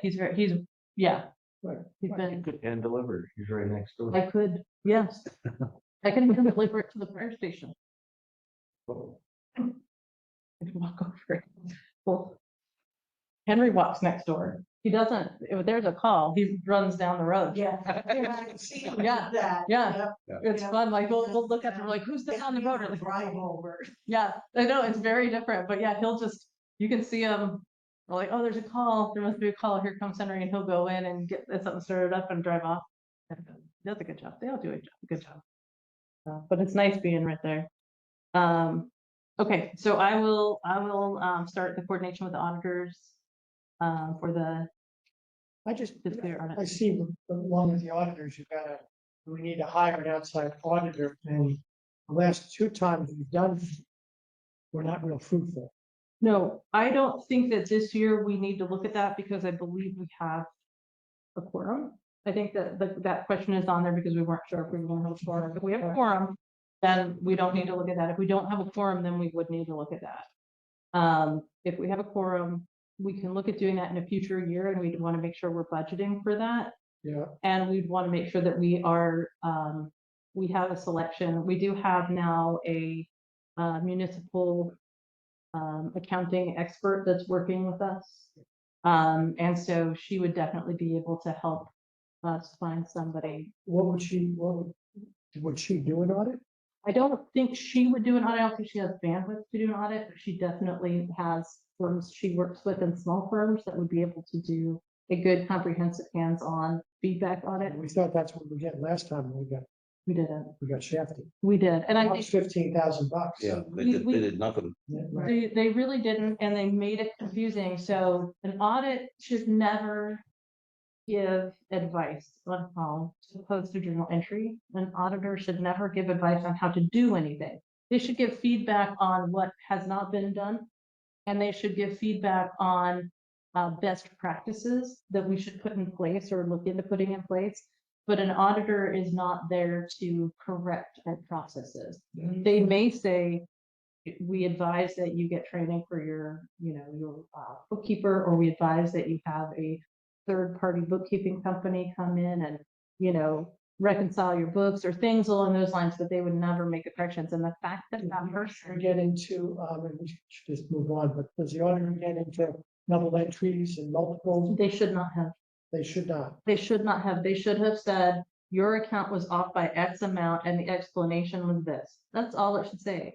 It would be Are the they same. looking at entries? Yes, So if you see a double entry that shouldn't be there, we ask questions. okay. And Robin sat down and tried to help because Robin knows QuickBooks. Yeah. But that's still on the fence because Robin is not. The questions that I had coming in tonight, I still didn't get an answer. So from what I can see, I believe that the negative posting needed to be posted to the correct account because there was a positive posting at some point in time. So we entered a new year positive and then we reconciled it out and it needed to be. I see that one entry, but there was 2 negative 18,000 something. Yeah. And they were supposed to offset instead of being a negative and a negative, Yeah, which really took us down 37,000 in that account. yeah. If they were supposed to offset, then there should be 37,000 more in that account. That's a question that I can, if we have to go, leaving as the select board chair, I'm gonna send a note to Nancy and Sharon. Well, just look at the train that went back and forth. I tonight. did, yeah, and what I wanna do is find out from Sharon, yes, If you look at the invoices from Sharon, there should be a notation in her notes within that invoice. Okay. That correction, because Okay. she found it, I believe it was last week. Yeah. Incorrect. and corrected it. Okay, I'll look at the notes from Sharon, and I also will, she's fine, I'm pretty sure she's fine on sending us But emails. it's not yet. What Posted. they're working on now is not active in the system. Yeah. Because she's not finished. Okay, So the sheet that we got probably now. it's not Okay. fine, No. yeah, so she's still looking at, okay, and my understanding has been ongoing, yes, yes. And it goes back. And my case here is that it was described to Robin as a certain event. Robin looked into it, and when Robin tried to correct it, it didn't correct it. And so that's where we really needed that person who was completely objective to it that understands how we're resetting, that's like that expert level, to fix it. And it should not be an auditor. Because an auditor's looking for something. Right. We're looking for everything to tie down. And we're looking for every piece of material for it. We can't tell somebody how to do that. We have to say, this is what we need. And then Nancy has to provide it. And if Nancy can't provide it or doesn't recall how the error happened, or she followed the advice of another auditor, which shouldn't have told her what to do, then we need her to find that objective person that helps her better understand what's going on, or can fix it for her so that she can move forward with a zero slate, So I think that's really where we're at. And I do think that she's making a lot of progress and she's feeling a lot more confident with Sharon. And I think that Sharon is helping to get it flat, evened out. It's getting there. It's getting there. So I think, and so we approved a little bit of time for her to work through that. And I think that in a couple of months, we'll see if that's fruitful and how it's working. So I think it's good. So audit, we also have any other interest in animal control or health officer or any of I that? haven't heard anything. Mark's asked me as well. Yeah, so why don't I could also do a front porch forum post again, just to see if there's any interest, like say, hey, the kids are back to school and parents have a little work. Really want to join up and do anything for them. But we are set with cemetery and with planning, so that's good. Just think, what might be nice is actually, is someone teach a course in high school on these different positions. We used to have like civics, like I remember when I was in high school, we had civics, we did debate, we did all that stuff. Yeah, but there's all these town positions. Yeah, It's just a class on each position. You get whatever. Yeah. So much time in each one. require the kids to go to town meeting and participate. Yeah. They get the day off, Mhm. they should have to do that. Yeah, right. The one that I came up with is that if you join the fire department, say a young person joins the fire department, they want to get their CDL license. The fire department pays to get this, or there's a grant that pays so this young person can get their CDL license, and the person stays in the fire department for X amount of years or whatever.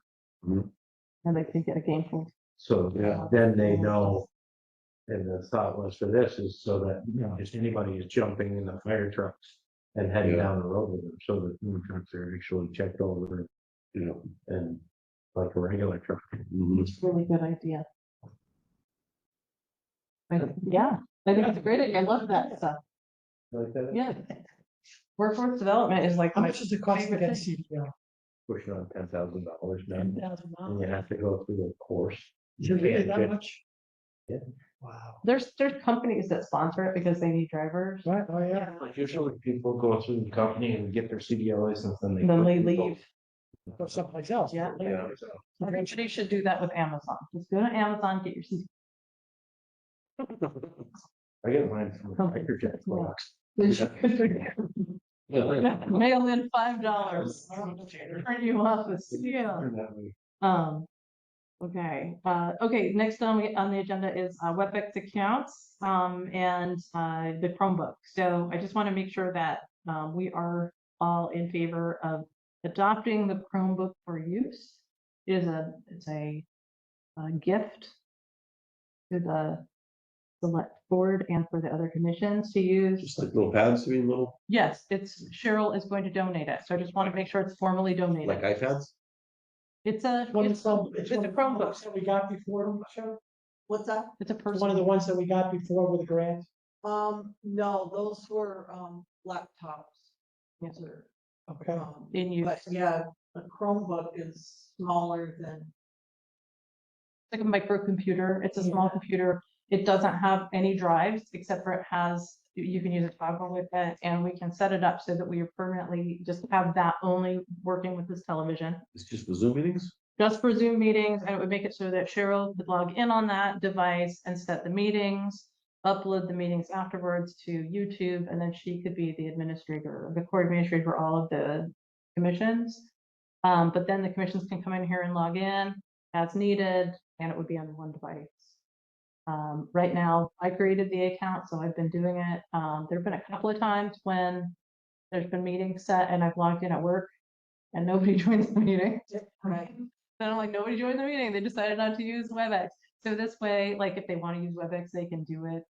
If somebody tells Cheryl, like, here's our, our whatever. So Cheryl wouldn't have to be here for all the meetings. She have to be here for all That's the right. meetings. That's right. It'd be an easy step by step how to do it. Yeah, yeah. And that And problem. there, it would all be logged in, and so then you'd have to log in. And then it would be on one device. So if it changes devices, then it wants to send an email, and I did set up a Gmail account. Okay. Granville, yeah, but the backup is my email. So that's where like, so it's like, no matter what, I'm tied to it somehow. Because if you set up a Gmail, you have to have that secondary, if you lose your password email. The town's Gmail now? We would have to set up a new one, but that's okay. I mean, it's not a big deal. It's just, we could probably, yes, I bet we could as backup. Let's sit down and look through that. What I want to do is set time. If are we all okay with using the Chromebook? Right, so we're talking about 3 Chromebooks? One, Oh, I thought, one Chromebook, well, I thought it was just the Zoom meetings. just for Zoom meetings. I donated from. So it would be here along with the screen and you'd have the Yeah. Chromebook. Chromebook. For all, Because you gotta be able to record all the meetings. because right now I bring my laptop, Will Okay. brings his laptop Instead of that. instead of that. Yeah. Yeah, Yeah, and I just wanted to formally have us be all in favor of Yeah. donation, sure, to recognize the donation yes, to the town very nice. of the Chromebook.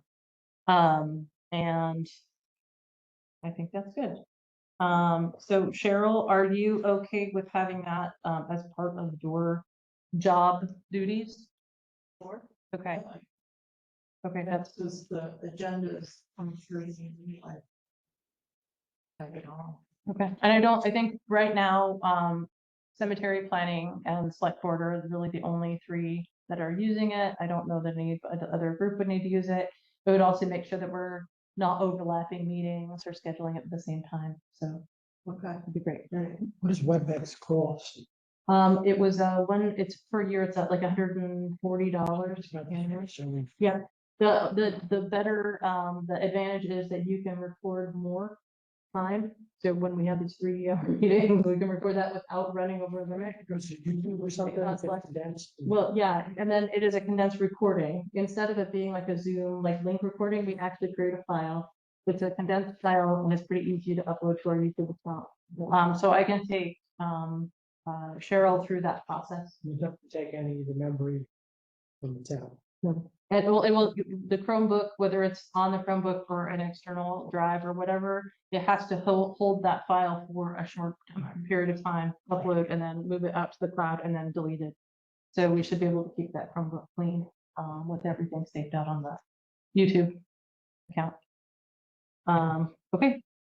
Sounds good. Thank you, Cheryl. You're welcome. We don't have any, I don't have any updates for the LHMP draft. I know that was something we needed to look at, but I think that after this meeting, we should recirculate it so that we can make decisions for the next meeting. It's just kind of gone to the wayside. We don't have constable report. We'll do anything from, I know Mark sent through some information. I know he noted that he has been out of commission. We have a lot of speeders. We have a lot of road rage incidents. I keep getting passed in the 40 here when I'm going 42, like clearly on the thing, it says I'm going 42 or 40, I'm admitting it, and like they're right on me, and then they pass me going like 60 in the 40. So having that there is not, people will go past me thinking it's funny that they're coming up as 65 Right, passing me, so it's not deterring people. right. Plus, yeah, there's a lot of passing going on from the upper. Yeah, which is, it's a curve, it's ridiculous, it's 35. Mark, I think said that it's set so that if the speed limit's 40, it won't even tell you if you're going over 60 or not, because it cuts off, but people can't see how fast they can go. Yeah, well, they did. He said that it clocked somebody at like 140. Yeah, So someone, the screens, Yeah, the screen. I thought he said that wouldn't do that. No, it does. Yep. And it records? 149 miles. Do we have a constable that can sit out there when speeders are going by? They don't have to do the also facts of the way the roads are going on. I know. Well, I think this, Somebody can- What did Sergeant Soul tell us? Give them a phone call and. yeah, and they'll ask come them over. to Come out here. Yeah, they'll do a little bit more. And they have, stated that they have increased their presence over here. I think that at this point in time, if that is what we're looking for from the constable and we're not getting that, then we may have to look at another option. And I don't know, if that comes down to Addison County Sheriff. We've looked at it before and it's not cheap at, $75 or $80 an hour. And, but they will do it. Hancock dropped their, I think, relationship with the, I haven't seen it. I haven't seen them no, I there. don't think, but they did for years, pull people over 125 in Hancock. There's been nobody. But Yeah, I mean, it could be just- either or, we the should- constable does it or. we should bump the state police. Yeah, What's the even word? if they just come out and do more tours. Yeah, I think we need to do that. Can you, Cheryl, draft a note to Sergeant Soul and say, hey, we've had an increase in speeding, whether it be because people are coming in from out of town. And somebody a couple weeks ago in Rochester, I was stopped in front of, well, no, I was crossing in front of the crosswalk and a gentleman stopped to let us cross. And somebody almost slammed into that person behind them. And instead of being like, oh, sorry, I apologize, the young man from Pennsylvania flipped me off for crossing up the crosswalk Yeah. with my dog. And it was at the Friday, farmer's market. Wow. Yeah. So I we have these visitors from out of town who are, no, I don't have a gun. I don't own a gun. And I never will. I have an axe by my back door, so everybody knows I'm not gonna go. Well, but no, I also know this gentleman, it's one of my friends' husbands that got his eyes gouged out recently in a road rage incident. And it's close to home too, because, they have family members involved in incidents where things got heated, Oh, yeah, no, you're right. so, Road rage. yeah, Somebody gave me the finger the other day too, like driving my dump truck. yeah. I was coming back from Middlebury. Yeah, people pass you and give you, people do it all the time. I just try to wave. I try to let people pass, but it's constant rear, tailgating. Yeah. It's getting worse. Yeah, it's been, yeah. It's getting, I get over the left cars by. yeah. And when I let this breathe on the way. Yeah. You don't have a pass. When did that? I got somebody in my ass, I'm slowing down. You. That's the thing. I think that there's also a lot of the slowing down and speeding up, and part of it too is if I'm going slower, I rarely go under the speed limit, but if I'm going the speed limit and I don't feel comfortable going faster, I will I'll slow down and I'll let people pass me. And I think that's just what you do. Yeah. You have less anxiety if you drive that way. You know what I mean? If you Safe, just yes, follow yeah, safely. right. All that stuff. It's I safe think to it should be a town-wide mandate that everybody in town has to drive 10 miles an hour less than the speed limit. So everybody out of town will slow down. Yeah. Yeah. That's all of us. Well, it is it's getting. It's not a good Yeah. idea. No, but it's some out of towners, and it seems like everybody is making everybody else very anxious on the road. It's getting, it's. So yeah, it would be nice to have some increased coverage. It's a great spot. When they do come over, they sit at the fire station, which is a great spot. It's a little bit blind if someone's coming either way. It's the change between the two. Yeah. As well as. Also encourage the constable to do the same thing, good luck. Well, that's what I'm saying. The constable has not been able to, there's health reasons why he's had to be out. You almost need a fake cop car to put out there or something. We need a real cop. A real cop car. Well, I can't sit there with a fake person. So that's where the Yeah. question I'm posing is, yeah, if- Rochester cop used to put the cardboard if we actors need in to his car. assess Park beside the road. proper leave of absence guidelines, Yeah. because, in a job, in a paid job, there's FMLA and there's Yeah. leave of absence guidelines, and if it exceeds the annual amount, then you know, whether it be for part-time or full-time, because I would say Mark is eligible for FMLA. Try to get used And to there's it. processes to, you know, Right, request Old that. State Cruises, park it over, Um, travel back once in a if while, he put it back can't up. complete his duties. Yeah. And so- I know, it's supper time, now you're hungry, When yes, I know, he's not. we're hungry, aren't we? Yes, that's right. Full-time Yeah. employee. It's Good still, And we Okay. don't provide it. You gotta wait. So. no, it doesn't matter if we provide insurance or not. No, he's a part-time employee. Right? So we pay him a set amount for working part-time for the town. So if, as long as he's worked for us for at least a full year and cleared 10,040 hours in his time with us, he's eligible for FMLA. He doesn't get any of that. He doesn't come close to that. FMLA, he's He worked doesn't here. come close to the number of hours. It's not every year. He's exceeded it. He's at this point qualified. Just to total take numbers, Time off. just total numbers. Yeah, under FMLA. FMLA is not paid time off. But if he exceeds his time off allowance under FMLA, then we would end his employment. It's like any other business. Well, I don't know if he's out now. Yeah, so he's out. And so if he can't fulfill his duties, we should talk to him about that. And I think it's something we need to start looking at, because it not only protects him and his role, if he does it the right way and follows the FMLA guidelines, but we're also in a position where if he exceeds his time when he's allowed that within a year, then we need to look for somebody else to fill that role. And that if that role is unfilled, then we need to look at another option, because right now it's Right, unfilled. and it's a voted position, so that's another. one. It's now maybe else, right, You have to have that. that you need to find out from them what process. Yeah. is. And all the deal that he has with the town on paying part of his insurance and part of this and part of that, is all just that the town votes on. Yeah. They're just line items in the budget, but they're not a standard thing. But I think that's where, when we do that, the exchange is that he'll be performing a job for us. And if he's not providing that job, if he's not fulfilling that job, because he's not able to fulfill the job, then we have to talk about that. Right. Or we have to make sure that he's covered and he's going through the right motions in order to protect that job. So I'm not proposing we make any abrupt changes. I just want to make sure that we're addressing that situation, because right now I So believe that's there's a a need. question for VLCT. Yeah, Do you want to do that, or? I think we should. I think we should, because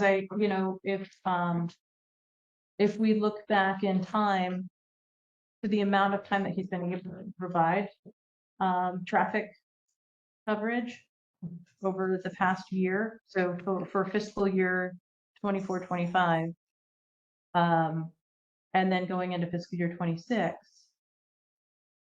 how much time has he not been available to provide that coverage? Not at all, and it's not necessarily his help, it's connectivity with state systems because of an issue that he's been blocked from access. So he can't fulfill his duties. I didn't know that.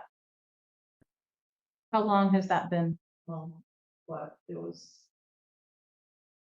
a year. A year ago, he had issues when he left the Winter County Sheriff, Okay.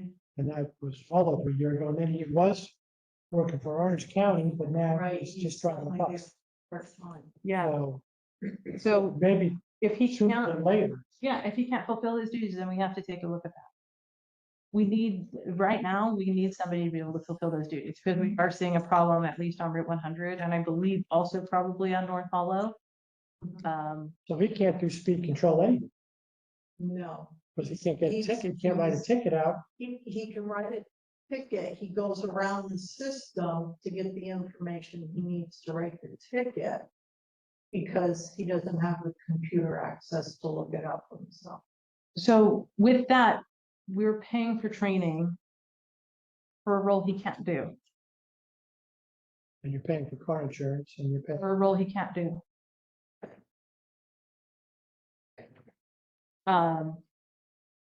Yeah, I think we should talk about that. We should talk about that. And like I said, I'm not stating we should make an abrupt change or do anything different. I just want to reinforce, like, if there's an expectation that he's gonna fulfill a role, then he needs to fulfill the role. If he's not able- Health issues, if he's driving a school bus full time. Well, he did say that his reason that he has not, in his email, his reason that he hasn't been able to perform has been for health reasons over the past month. So driving a bus. Right. That doesn't make sense. I don't know what he's doing for another job, and I'm not in a position to look at that, but we have a role here that we need to manage. And we have, I think, I don't think I'm biased to say that we have a safety concern right now on Route 100, and from his own, what he provided to us last meeting, letting us know that there was somebody going 149. We absolutely are in a position right now to have traffic control, and we're not going to get that any more than sporadically from the state police. 2 times a month. Contract with the state police, which is very expensive. Yeah, and I don't think that they would provide us anybody unless we were to make it worth their while to have somebody over here. We have somebody who lives over here, but I don't think that she's a patrol officer in Hancock. Maybe it's in Granville. But we have somebody over here.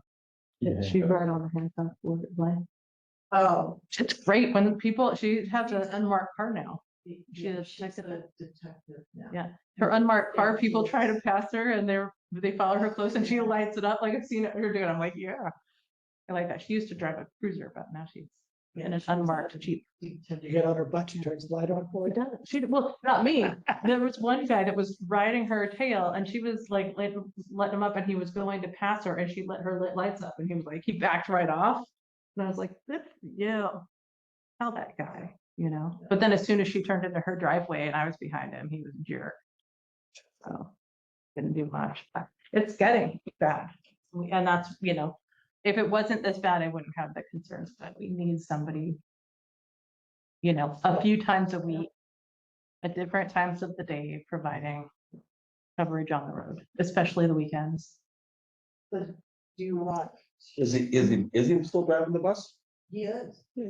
Well, then why don't we have the bus parked here, and when he comes and drives the bus, he puts his car out front. He's not driving the bus for us, he's driving the bus for another. He's driving Yeah, he's driving it for. Oh, over to Randolph. Right, so if the bus is parked here, he can park his car here, every single time he drives, at least we got at least cruiser sitting out front. Because the bus is just being parked on post office. It's car is always parked in post office facility. Yeah. Yes. So, I mean, if it was Parking parked right out here, front here. Oh, no. it'll slow people down here, but it's not gonna slow people down around the curve.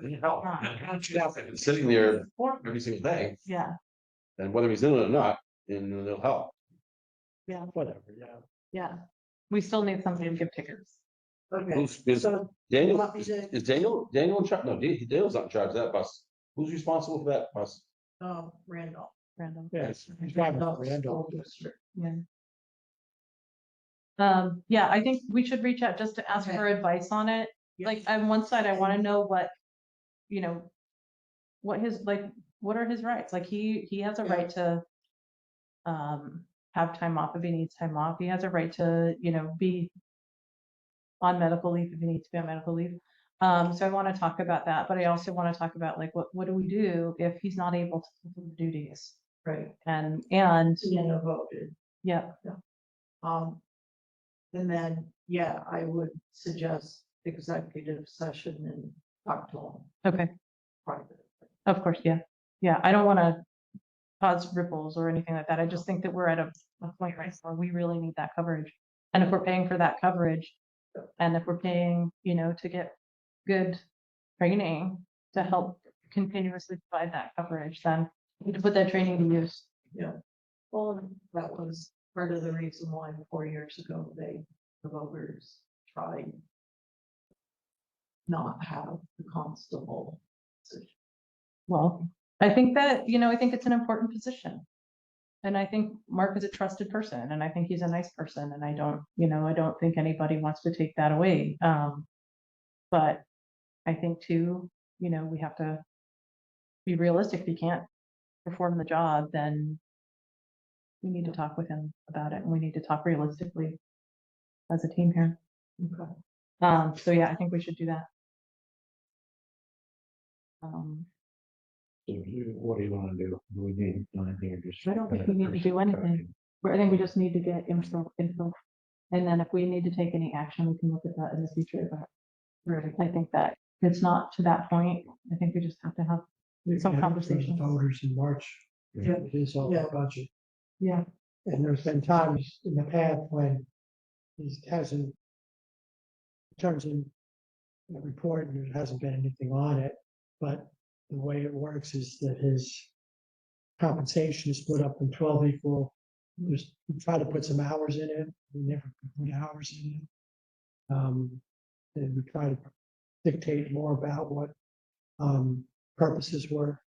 And we were never successful at that, saying we want to get, 8 hours or 10 hours a week or a month or whatever. Yeah.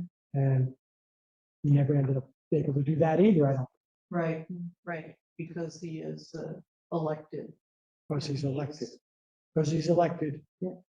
He spends his budget accordingly. He's accountable to the voters. He's not accountable to you. That was a different story when he was doing all the other roles that he quit. Well, he quit so he could do more of being a constable. No, he quit because he was mad. Oh, I remember. yeah, Somebody pissed him off. Could have been me, I don't know. yeah. But it was- Yeah, I don't want to, it all be disrespectful. I really, I want to praise him for what he does and for his, willingness to This is do it. slush. But right now, I think we're at a point where we absolutely need traffic control. We absolutely need that. And if that's what that role is covering, then we need to look at that. If that role isn't going to cover that, then Covered all three we towns. need to talk to the townspeople about that. Maybe a good constable. So yeah, let's talk to the LCT about that as well. Just to make sure we're looking into that. Town reappraisal, any updates from? He's going on the back roads, working away. Hopefully next week he'll be on. So the tax department accepts reappraisal, so what does that, that means that as of 26? Yeah, they accepted our plan to reappraise and have. Finally, huh? Finalized by the 2026. Brother May, I know it's that. Well, maybe. Maybe.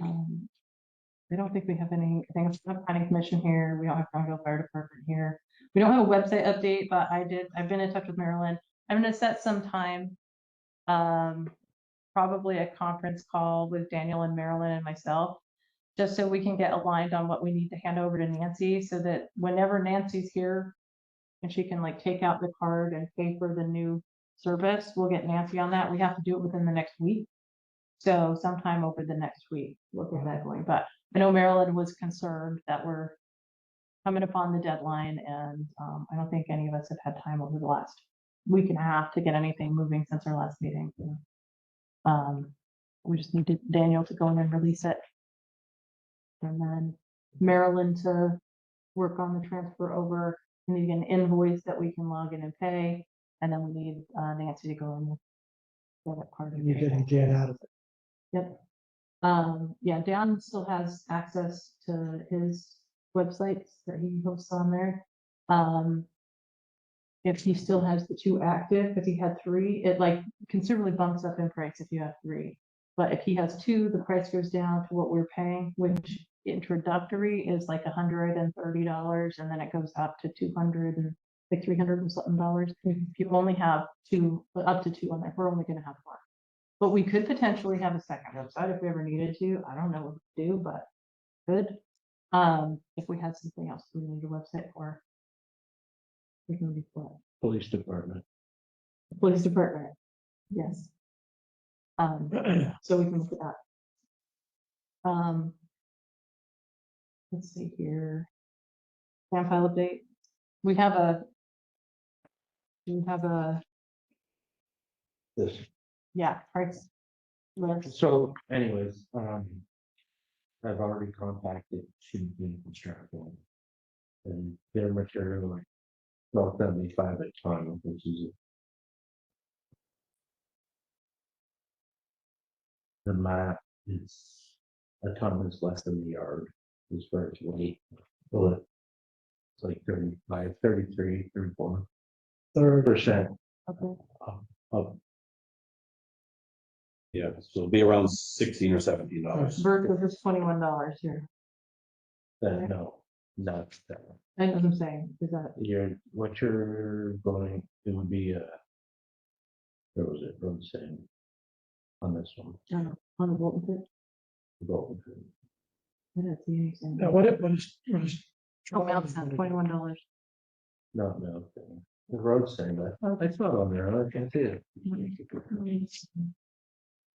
Oh, This is the only place where they have mound or screen, $13 a yard. yeah, you don't want that, either of those. Yeah. The material I've been using is this crushed gravel. And that material is really, really close to Champlain's road sand, Mixed but it's sand. $18 a yard, and it's just, I mean, it's up the road 2 miles, not even a mile and a half. From Gentlemen's. Yeah, let's look. So anyways, I would think Charlie wants to go with Champlain sand. I've already called it. I've already got it to rain. Okay. Yeah, Charlie's gonna put on a couple of his trucks, or one of his trucks. How I much you think I getting? can get Cody for one of his trucks. But I was gonna try to get Stephanie, who was hauling gravel for Harvey. I was gonna try to get her, but I'm trying to get 4 trucks to haul sand. 4 or 5 trucks. I'd like to get 1,200. I'd like to get 1,200 yards, which would be. What?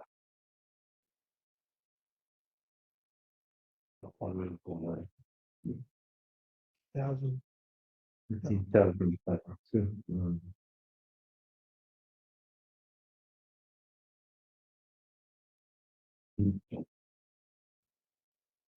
What are you looking at getting that? Be like 1,600. What kind? But, The truck is at about double that. The total. 30,000 or It'd be something. about $20,500 for the sand, and this trucking is probably.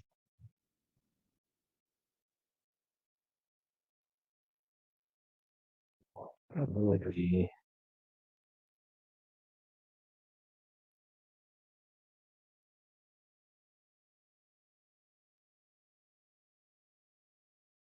About 80 loads.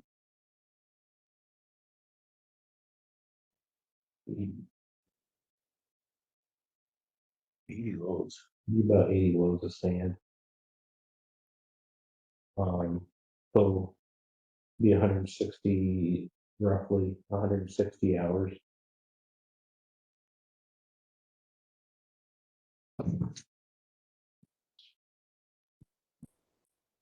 Roughly the same, 20 grand. So we have a pretty Is that in the budget. coming out of the surplus or is that coming out of? 80 yards I a think unit. the budget. Budget's only 10,000 Percent. percent. I think we had discussed that, And that would come out of surplus, that we would use surplus for road maintenance and paving. that was on here. Yeah, what is we only for 10,000 yard. $10,000. 21. So anything. That's what I don't understand about the accounting. So you go and spend 30,000 and 40,000 on the budget of 10, you're down 30. At the end of the year, you got to take it out of surplus. Yeah, More as voters for more money. we planned this year to use the surplus in lieu of asking. for money. Used on the surplus on the next payment too. Yeah, I think used almost all the surplus.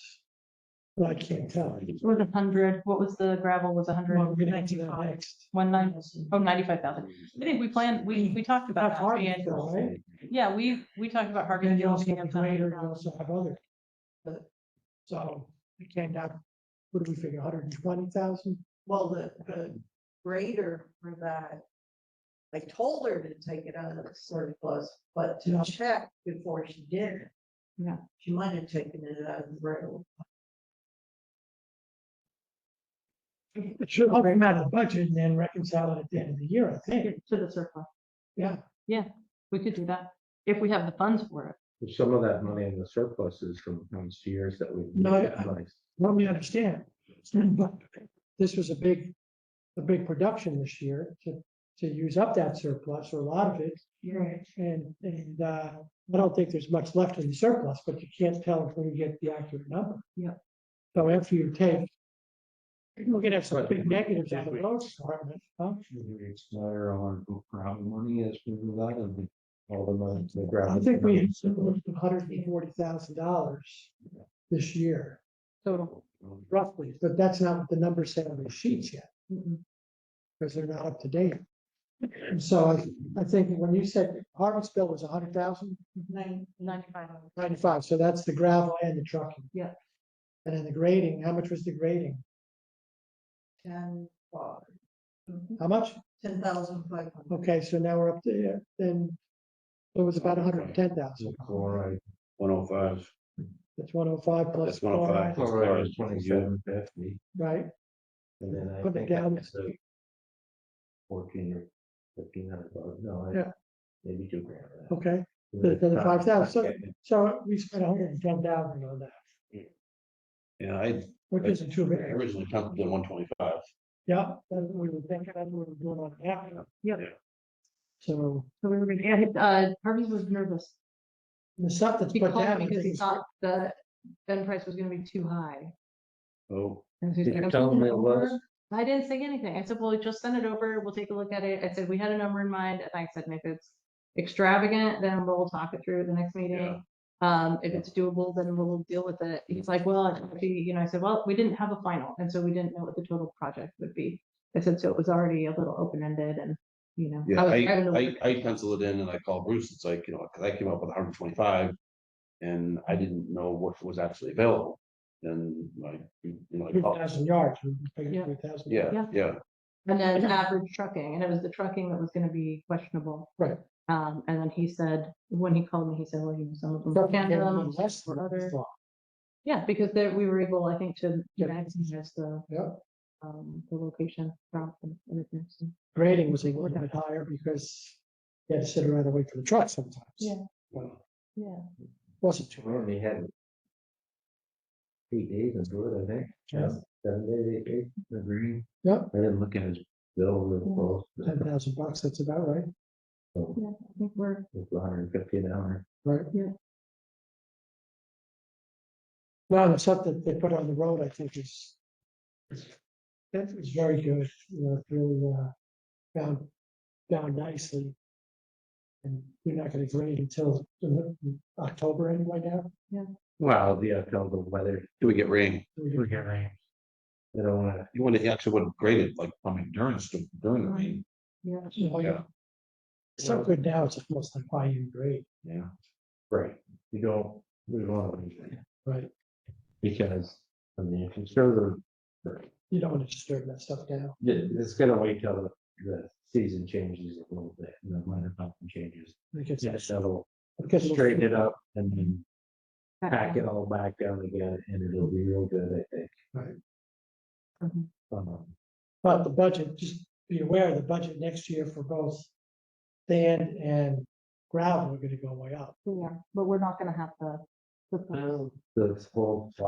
whole theory was to use down the sand pile because the sand was not that great yet, and then buy new sand. Is he gonna level that and then put the sand on top, so That's what he he's gonna- said, so we're kind of waiting on him to do that. Right. Before we start trucking in. I think that's a great idea to take that sand that he doesn't want to use so much, level it.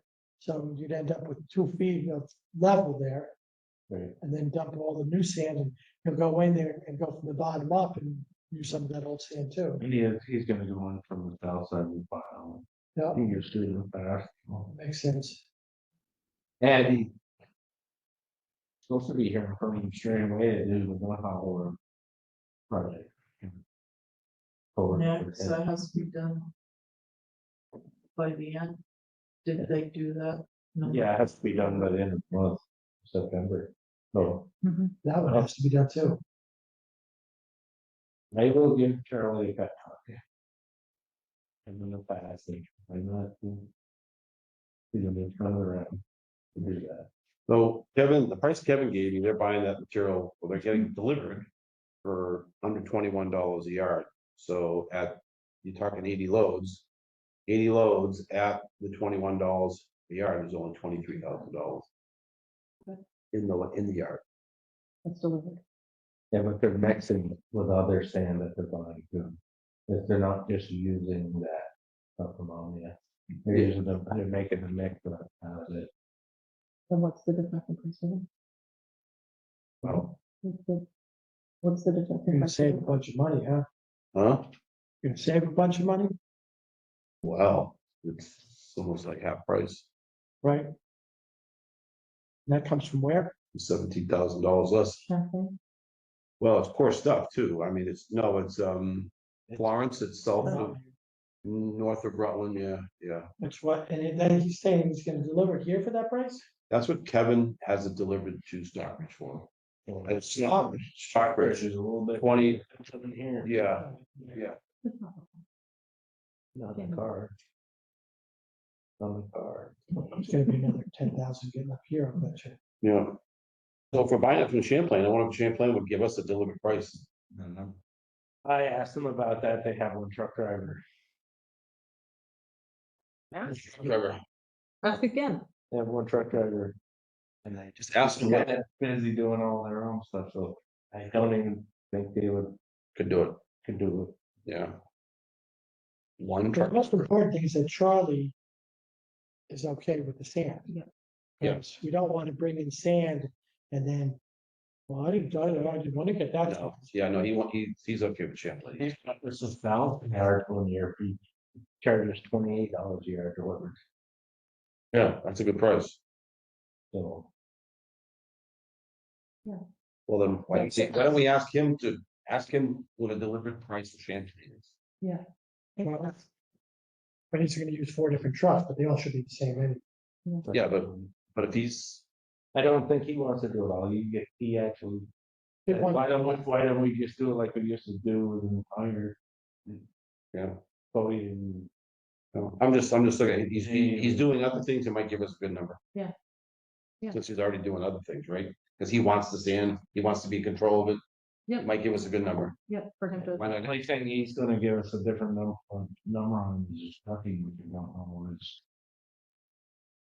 He's gonna give us a break on the trucking, the number for the sand, Sure. price of the sand is the same. Yeah, And what they told me, he said that's about that's what they sell it. But for. all your truckers are basically gonna get the same rate for truck.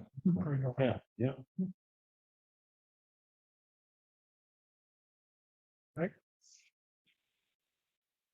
yeah, well, it needs to be, $20 an hour or something? Now. So Kevin is getting that material delivered, it's by the ton, right? By the yard. he said a yard. 21, Cause they sell it by the ton, that's like a goes on the scale. That's a third less.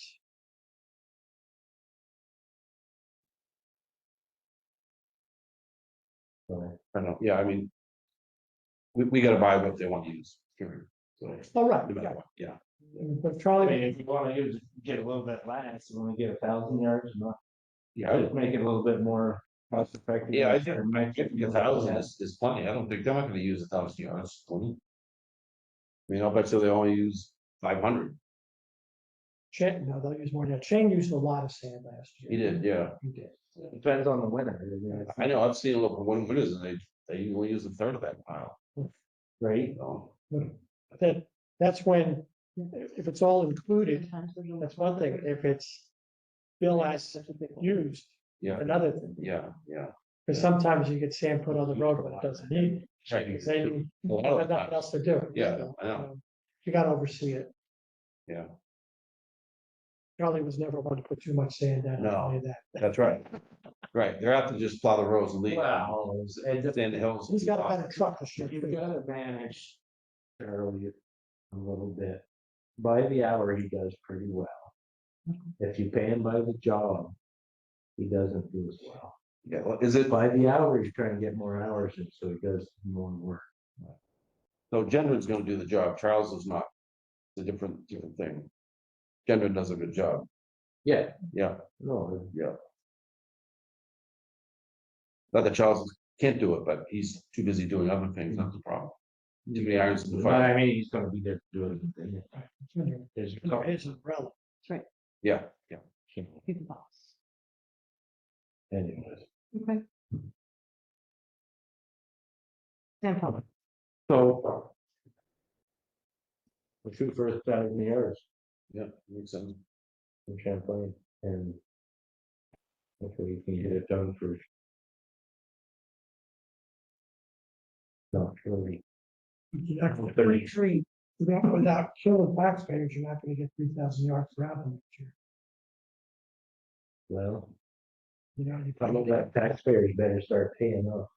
Well, you start knocking on doors. Yes.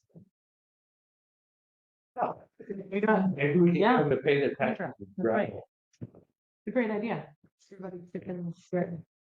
All right, anything else? Any other bits? No, You good? I've had enough. All right. Actually. You have enough. You're like, I've had it. Okay. adjourn that. Okay, all right, your motion to adjourn, Yes, all right. need supper, but need my lunch. You need lunch. Yeah, my burgers. Did your girl get dinner? No. She been fed? She hasn't been fed? She's fine. Where's her? Okay. That's okay. I've just had a lot of coffee, a lot of coffee. If I can go home and sleep. All right. Do you have any? So, this problem with gravel. Did I go home? Oh, you. Bye, have a good night.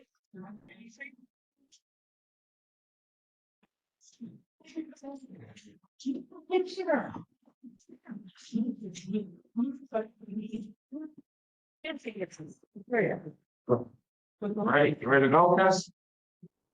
Right. Night. There's one more thing for Nan, we didn't get one. Okay. All right. Sometimes. Right. Okay.